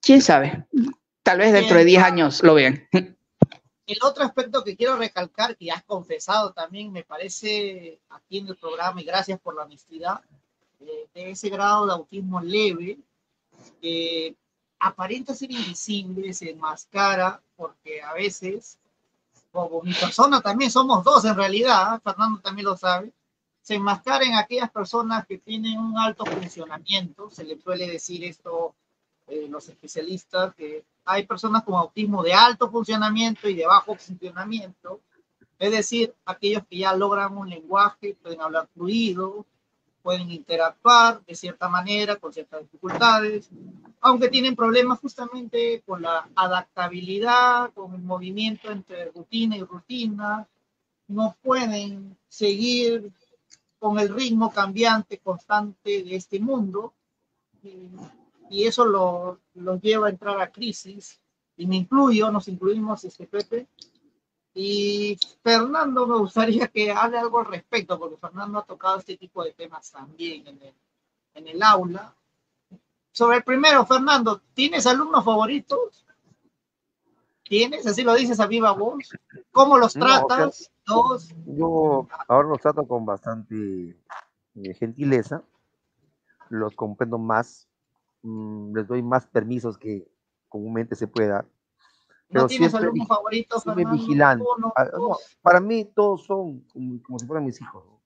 Trato de que se sientan así, ¿no? ¿Estás seguro, Fernando? Paternalista, claro. Es que en el fondo no puedes tampoco polarizarte por un cierto sector, porque también se va a sentir. Bueno, en alguna entrevista sí soltaste que una que otra alumna era tu favorita, que había ingresado en medicina. Pero, o sea, son aquellos que muestran un poco de repente, claro, que de repente muestran un tipo de cómo se llama, de intelectualidad un poco superior y ellos quieren superarse mal, de todas maneras, el cariño es el mismo. No, Ya. obviamente no puedo decir que tengo una cantidad de chicos que me siguen, no, sí, a todos me siguen, o sea, todos, cuando votan todos en mancha por mí, o sea, todos son mis alumnos favoritos, todos son, todos los que puedo enseñar yo, todos son, seguro que así se siente. Ya, algo más, Fernando. En el team maestro de la inclusión, por ejemplo, tú hablas mucho del síndrome de Down, pero ¿conoces un poco más del autismo? Bueno, aparte de mí, ¿has tenido alumnos? Aparte del caso de Pepe, nuestro Conozco entrevistado. casos de personas que son mis amigos y tienen así ese problema. Ellos son luchadores totales para sacar a sus hijos. Sí. Pero Fernando, se te fue la señal un rato, pero continúa. Son niños que realmente difícilmente se van a... difícilmente hay niños que van a salir así nomás, ¿no? Tienen una atención tremenda. Yo veo padres dedicados a eso, pero veo cómo se esfuerzan día por día porque el niño pueda sentirse, digamos, incluido dentro de ese círculo que aparentemente no se ha cerrado en ellos y no quieren salir. Pero el autismo es mucho más difícil que me parece que un Down, ¿no? Porque cuando el Down todavía el niño se expresa, intenta, no logra, digamos, objetivos, pero por lo menos se esfuerza el niño. En cambio, el autista es muy alejado, está tirado hacia su medio y no quiere saber nada del mundo. Creo que es más difícil tratar a un niño con autismo que un niño Down. Un niño Down te lo puedes llevar de la manito y guiarlo para aquí, hacer algún tipo de pirueta mecánica y él poco a poco va aprendiendo de ahí, ¿no? Pero el niño el autismo se niega a aprender a veces. Se niega porque él parece que no dice todo ya. O sea, tú no le Se haces falta. obsesiona con un tema. Es un gran problema. Se obsesiona con un tema. Y ahí le da, y le da, y no puede sacarlo. Es un poco difícil, ¿no? Pues yo veo como padres sufren bastante por hacer que por lo menos se entiendan, ¿no? O son niños chiquitos y le pasan la voz, no les hace caso. De ahí se dan cuenta que justamente es eso. Me parece difícil. Mira, esta desventaja a veces se vuelve ventaja. En el caso de Pepe, de mi persona, al obsesionarnos con la literatura, se vuelve una ventaja. No sé si te das cuenta. Pero claro, ustedes son de espectro diferente. Ustedes son de espectro diferente, un diferente que ha logrado superarse. Hay gente alto funcionamiento lo llaman. Claro. Inclusive mucha gente, hay que ser claro y sincero. A ustedes no les cree que son autistas. Mucha gente inclusive... Sí, ese es un problema. Sí, claro. Y hay gente que dice, no, es como ser autista. No, es que ahora bien. Así, no saben lo que han pasado ustedes. Pero sin embargo, ustedes los niegan esa enfermedad y les hacen quedar mal. Dicen, no, se parece un mentiroso, está mintiendo para que se victimiza. Y así hay gente idiota que anda así. No saben lo que han pasado. Y en mi caso, acá en Perú, te cuento, Pepe, y Fernando lo sabe, acá me bajan el dedo, me insultan, me lanzan una serie de improperios, prácticamente no existo dentro del mundillo literario, editorial. No existo. Prácticamente digo porque no es totalmente, porque hay buenos amigos, sobre todo Fernando, tu persona, Sandra Galarza, que también es una buena amiga, por supuesto, que saluda, felicidades. Del Ecuador, de Quito. Ajá, felicidades, gracias por entrevistar a un gran escritor del Ecuador y colaborador de la revista de La Tripa, por supuesto. De La Tripa. También, caramba, sin Sandra no hubiera sido un colaborador, columnista en la revista. Y empecé primero colaborando ahí, creo que fue con un escrito, ya no me acuerdo de qué era, pero por ahí lo tengo guardado. Y finalmente me volví el columnista, supongo que por mis méritos. Claro, aunque se me hace difícil. Así es por su mérito. Claro, es que durante la entrevista he explorado que Pepe un poco no se la cree. No, pues, no, de verdad no me la creo. Así como tú te la crees igual. Alex ya ha superado eso. Antes no se creía. Ahora ya se cree, Alex, creo. Sí, bueno, me ha costado, Fernando, Pepe, creer en mi talento, porque cada rato te tiran barro, te tiran basura, y uno piensa, soy basura.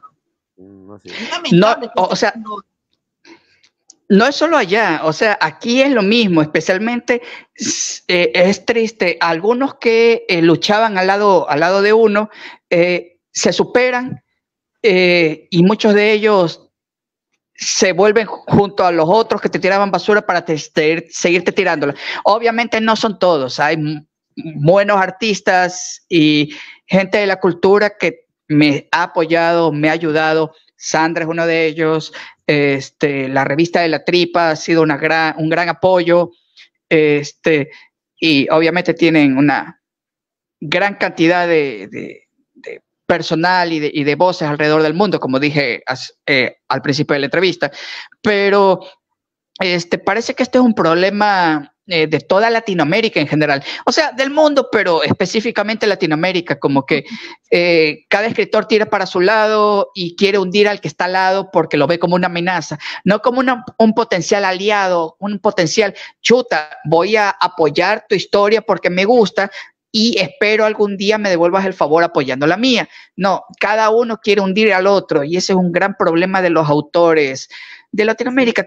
Tal vez por eso Ecuador no ha avanzado mucho en el tema literario, no tanto pictórico, porque en autores de pintura sí han avanzado, pero más en el tema literario y cinematográfico.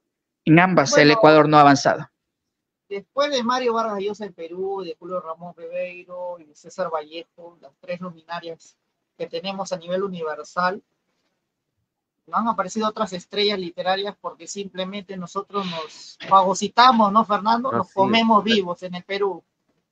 Que sí lo hay, sí hay, Fernando, sí hay talento. Pero hay que silenciar al que quiere subir, hay que silenciarlo como sea. Si no es de tu partido político, no merece la pena. Así es la cosa. Partido político, para que no conciencia, ¿no? Y mira, yo me he atrevido incluso a publicar a Fernando, yo como columnista de una revista, no voy a decir de qué medio. No lo voy a decir, pero... Es la única revista que me está, es esa, pues la única. A mí yo también quisiera, maestro, estar en De La Tripa, me dice que es bueno publicar en De La Tripa. Voy a intentar. No, de La Tripa, mira, yo no he encontrado eso, ¿eh? Yo ¿sí? Lo que veo por fuera. Ya. ¿Qué nos dice Pepe? ¿Hay censura dentro de la revista por las opiniones? No, la verdad, no hay, hasta ahora no he visto nada de censura. Hasta ahora. Acá en el Perú es típico, en todos los medios, revistas, periódicos. Que expulgan así al mínimo las palabras que dices. ¿Cómo lo dices? ¿Con qué intonación lo dices? ¿Con qué color acá no hay pluralidad. Acá en el Perú no hay en los medios. No hay. Acá hay mucha censura, mucha persecución política. Exagerada. Seas del bando que seas, ¿ah? Ojo, seas del bando que seas derecha, izquierda, extraterrestre, seas homosexual, lo que fueras, te atacan. Te atacan de la peor manera. Eso es un poco triste. El ataque no es con argumentos, no con ensayos, con debates, no. Simplemente eliminan tu texto. Así te borran del mapa. O como a veces en TikTok me silencian. Hay videos que tienen muchas visiones y pum, me ponen ahí la duda así. Ya, no se puede escuchar nunca. Se acabó así sencillo. Así. He escuchado que en el caso de TikTok, si tiene suficientes denuncias, TikTok hace eso y probablemente ese tipo de personas utilicen los bots para denunciar en masa y hacer que silencien. Es una lástima, pero la verdad es que no me sorprende. Como dije, ese es un mal de toda Latinoamérica, aunque no pensaba que era tan grave en Perú. Y es un fenómeno mundial, este fenómeno de la cultura de la cancelación, Fernando. Cancelación, sí, pues así es. ¿Te imaginabas, Pepe, Fernando, que llegara este tiempo de tantas cancelaciones, este mundo que vivimos hoy? Qué horrible. La verdad es que yo sí, porque era inevitable cambiarse de un extremo a otro, cambiarse de derecha a izquierda, porque la gente está acostumbrada a vivir los extremos. Y no me refiero a los extremos de una fiesta de borrachera, porque ese es un momento. Me refiero a vivir en los extremos de si no estás conmigo, eres el enemigo y tienes que ser destruido. Y ese es el problema. El problema no es que seas de izquierda o derecha, que seas evangélico, católico o ¿cómo se llaman estos que no creen en Dios? Ateo. Sí, el problema no es ese. El problema es sentirte que tienes enemigos por todos lados. Y por mi parte, no sé si sea por mi condición, honestamente, yo no siento que tengo enemigos. Han habido gente que me ha querido hundir, sí, no lo niego. Han habido gente que ha hablado mal de mí, sí, no lo niego. También no niego que he cometido errores, tal vez por mi condición también, y por otras cosas que prefiero no hablar, pero son traumitas personales que lamentablemente han salido a la luz. A menos que me lo pregunten, no los diré. Entonces, pero yo no me voy a ningún extremo. Yo aquí como profesor trato de comprender a la gente, comprender a mis alumnos y a las personas, tratar de responderles la mayor cantidad de preguntas, porque por lo menos algunos tienen tantas preguntas que uno dice, esto no tiene nada que ver con la clase, pero igual te lo voy a responder. O sea, porque el no responder una duda, una pregunta, a menos que sea algo muy personal, puede ser que sea contraproducente para el alumno en su futuro. Y es bueno que si no lo averiguan por los padres y no lo averiguan por el profesor, que lo averigüen por un libro. O sea, si no lo puedo responder yo, puedo recomendar un libro que lo puede decir. No, probablemente no un libro de texto educativo, sino una novela o un cuento o una leyenda que podría llamar la atención. No sé. Un cómic, o sea, ¿no? Algo más ameno, también, más cercano también, a los jóvenes. También, o incluso un video de YouTube, ¿por qué no? Claro, también, o una película, o una serie de televisión. Fernando, ¿tienes algún comentario extra, pregunta? Bueno, para no extendernos tanto también. Ha sido un honor, maestro, tener a ustedes esta noche. Me he perdido una buena parte de su entrevista, pero repito, pero queda la grabación. Trabajo, claro. Más bien usted lo felicito porque ha trabajado en varios, ¿cómo se llama? Ciclos literarios. Ha hecho bastante literatura, sobre todo de ficción también. Ha hecho también, ha hecho cómics, bastantes cómics, aquí lo estoy viendo. Sí. Ha colaborado usted en Artbook de David Méndez en la Universidad Católica de Guayaquil, ¿no? Ha ganado también muchos concursos, es un creador nato. Así que nuestro apoyo para usted en todo, algún libro que usted quiera sacar, sabe que está aquí en su casa. Usted puede venir aquí. Fernando Pimpo. Todo tipo de apoyo para el maestro, que merece un aplauso, porque ha hecho una obra que así nomás no se hace, y él ha pasado hambre y miseria a veces por su obra, y él lo ha conseguido. De esta manera que usted, Fernando, maestro, sí. Empezamos el juego del ping-pong, ¿qué te parece? Para ya antes de que acabe, maestro, una preguntita. Su novela La Diosa Verde, ¿cómo fue? ¿Una novela de esoterismo, me parece? Bueno, esa es una novela esotérica, en cambio. Cuando yo trabajé en Librimundi, que es una librería aquí en Ecuador, que hace unos años fue absorbida por otra librería, estaba con un compañero que le gustaba bastante hablar de esoterismo, de Friedrich Nietzsche, algunos amigos de él le decían el cuervo, porque le gustaba vestir de negro. Era bien de derecha el muchacho. Y yo no era tan de derecha, era centro izquierda como en el fútbol. Y hablábamos de qué hubiera pasado si a lo mejor Kafka o el creador de Tom Sawyer vieran el mundo como lo ven ahora, o qué pasaría si se reunieran en secreto a contarse historias, porque algunos autores del siglo XIX nunca se conocieron propiamente entre sí. Algunos nacieron cuando otros ya habían muerto y cosas de esas. Entonces, creamos una historia, ¿no? ¿Qué hubiera pasado si se unen como... Ya han habido historias así, ya de grupos de personas históricas que se sientan en un lugar secreto a contarse historias. Yo me inspiré en una historia de terror que vi de pequeño, ahorita no me acuerdo del título, y decidí escribir un borrador más o menos con unos cuentos que él creó, que yo creé. Escribimos un capítulo él, otro capítulo yo. Chévere. Se lo mostré a un amigo que se llama Ulises, que se dedica a vender libros. Es también un lector asiduo del esoterismo, ¿no? de Lilith, de plantas medicinales esotéricas. Cuando lo leyó, le gustó tanto que no solo quiso participar con un cuento, por lo menos, sino que también quiso invertir dinero para que el libro sea publicado, ¿no? Entonces salió Diosa Verde, la tabla de Esmeralda. La tabla de Esmeralda es un texto esotérico bastante importante. Nos centramos en una librería en Inglaterra que fue fundada por Edgar Allan Poe luego de haber fingido su muerte.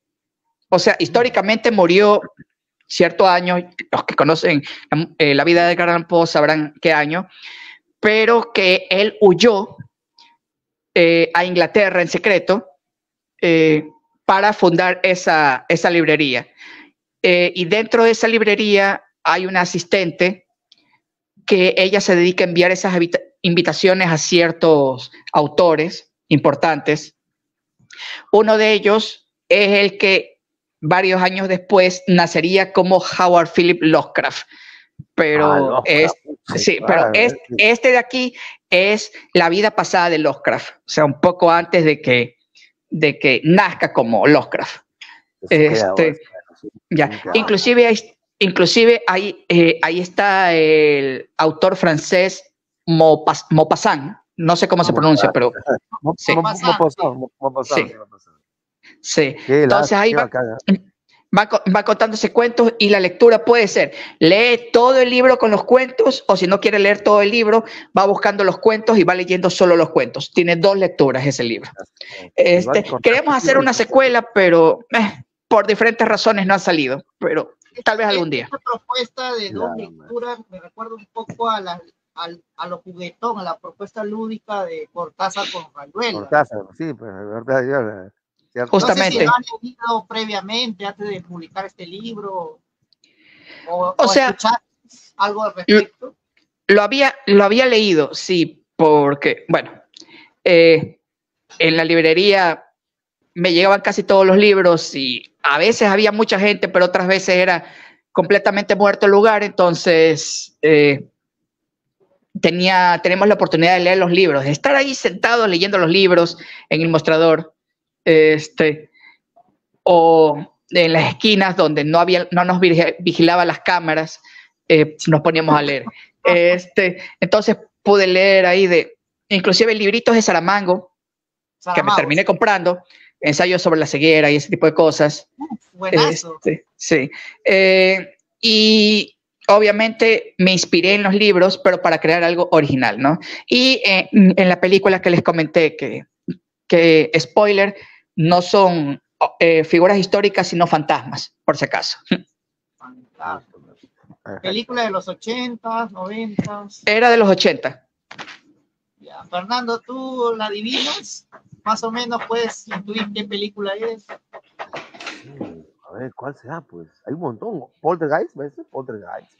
No, porque estos se reúnen para contar sus historias de vida, de cómo un ente, o al parecer un fantasma, los acosaba, pero no se descubre que están muertos sino hasta el final, cuando simplemente salen y desaparecen y uno se da cuenta, estaban encerrados en un mausoleo, y solo al final nos damos cuenta que esas personas estaban muertas. Entonces, y era de los 80, pero juro por la vida de cualquiera que no recuerdo el título de la película. Oye, pero suena interesante para buscarlo, ¿no, Fernando? Para hacerlo. Sí. Fernando, ahora sí lanzamos el ping-pong. Sí, ya vamos el lúdico. A ver, Fernando, explícanos en qué consiste el juego. Maestro, nada más, una palabra sencilla nosotros damos, y usted lo primero que se viene a la cabecita dice a una o 2 respuestas nada más. Porque lo primero que usted piense de la palabra que le lanzamos. Así. En una sola palabra la respuesta. Ok. O una frase pequeña. A ver, Fernando, lanza la primera palabra. El cuervo. Mensajero. Fotografía. Vida. Guayaquil. Contaminación. Ecuador. Libertad. Sandra Galarza. Inspiración. Revista de la Tripa. Arte. Ajá. El aullido de las moscas. Marihuana. No dar explicaciones. No me esperaba esa respuesta, pero ya. A ver. Ya, el aullido de las moscas, ¿no? Ahora, doblemente distante. Gay. Gay, muy bien. A Death ver, Metal, Fernando. volumen 1. Death Metal, volumen 1.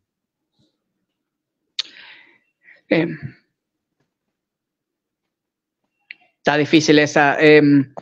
Sangre. Sangre. A ver, ya que hablas de sangre, la palabra sangre. ¿Palabra cuál? Sangre.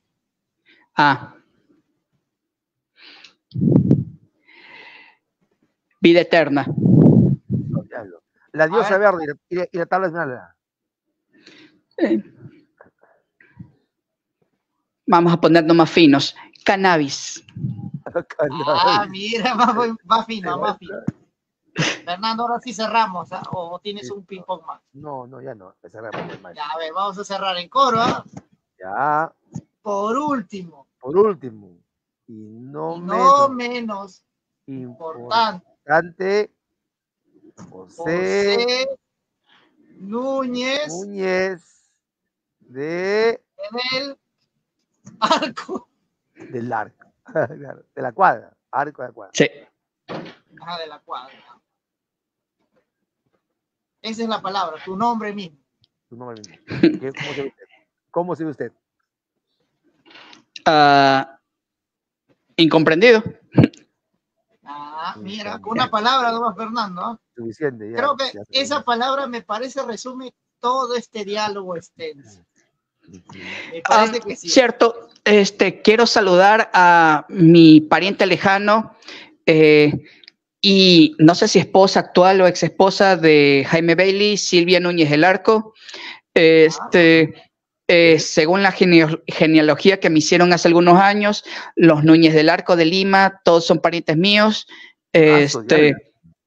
Sí, o sea, nosotros somos los Núñez del Arco de Ecuador, somos los pobres, y los Núñez del Arco de Perú son los millonarios. Entonces, esa es la división. Sí. Saludo a la parte millonaria de mi familia. Algo así como una genealogía de Polner o de García Márquez, ¿no? Esos estirpes. Más o menos. Sí. O de Rulfo. Quedó 100 años. Ajá. Fernando y a Pepe, gracias Pepe, en primer lugar por concedernos esta entrevista. Gracias, maestro. Se vienen más, ¿eh? Vamos a conocer a más columnistas de la revista de la Tripa. Y mañana también creo que tenemos un programa especial, un conversatorio con Edgar Joel Rivera, el maestro, el rey del microrrelato peruano. No se lo pierdan mañana a las 8. Así es, donde hablaremos un honor, maestro, un honor. Saludo a Ecuador, a mi hermosa Loja, donde yo empecé el teatro. Así es, Loja. Tengo un agradecimiento tremendo para Loja. Loja es la tierra donde Fernando Marx se ha lucido y ha ganado reconocimientos por sus obras teatrales. Primera vez en mi carrera. Es increíble ese lugar. En Ecuador me han dado a mí la venia, que amo. Bueno, acá en Perú también, pero más en Ecuador, Fernando. Más en Ecuador, amo Ecuador. Loja para mí es un paraíso. Y Fernando, ¿dónde quedó México? No, es que México está en la parte más profunda de la médula. Pero yo tampoco puedo dejar de conocer que Ecuador me ha dado a mí ese lado. Uy, Fernando, tú eres de todas partes, ¿no? México, es que sí, Ecuador. Es más afuera que adentro. En el Perú casi no me han dado nada. Más bien me están España. Pero en España, en Ecuador y en México, tengo amigos como el maestro. ¿Y Estados Unidos, Fernando? También hay una señora ahí que me apoyó mucho con mi libro. Así que también tengo gente, pero más que todo es para México, Ecuador y España. Yo también quiero agradecer, en primer lugar, a Sandra Galarza, que me pasó tu contacto para conocernos y pactar esta entrevista. A la gente de la revista de la Tripa, que también nos da el espacio, la oportunidad de conocernos. A ti, Pepe, por la oportunidad de conversar, dialogar. Y a Fernando. Sabemos que usted está un poco resfriado, pero está haciendo lo posible por estar acá. Gracias, maestro. Es un esfuerzo que usted Y a Fernando, el pata, el hermanazo del arma que siempre es, y que yo siempre apoyo a pesar de todo, a pesar de tantas censuras. El apoyo es mutuo. Gracias, Alex. Gracias. Y seguiremos hasta que Dios nos diga basta, ¿no, Fernando? Así es, maestro. Ya sabe, maestro. Es su casa, maestro. Cualquier cosa usted nos dice, le damos apoyo. Gracias. Gracias. Gracias totales, como Gracias, diría maestro. Gustavo Cerati. Gracias. Hasta pronto. Gracias.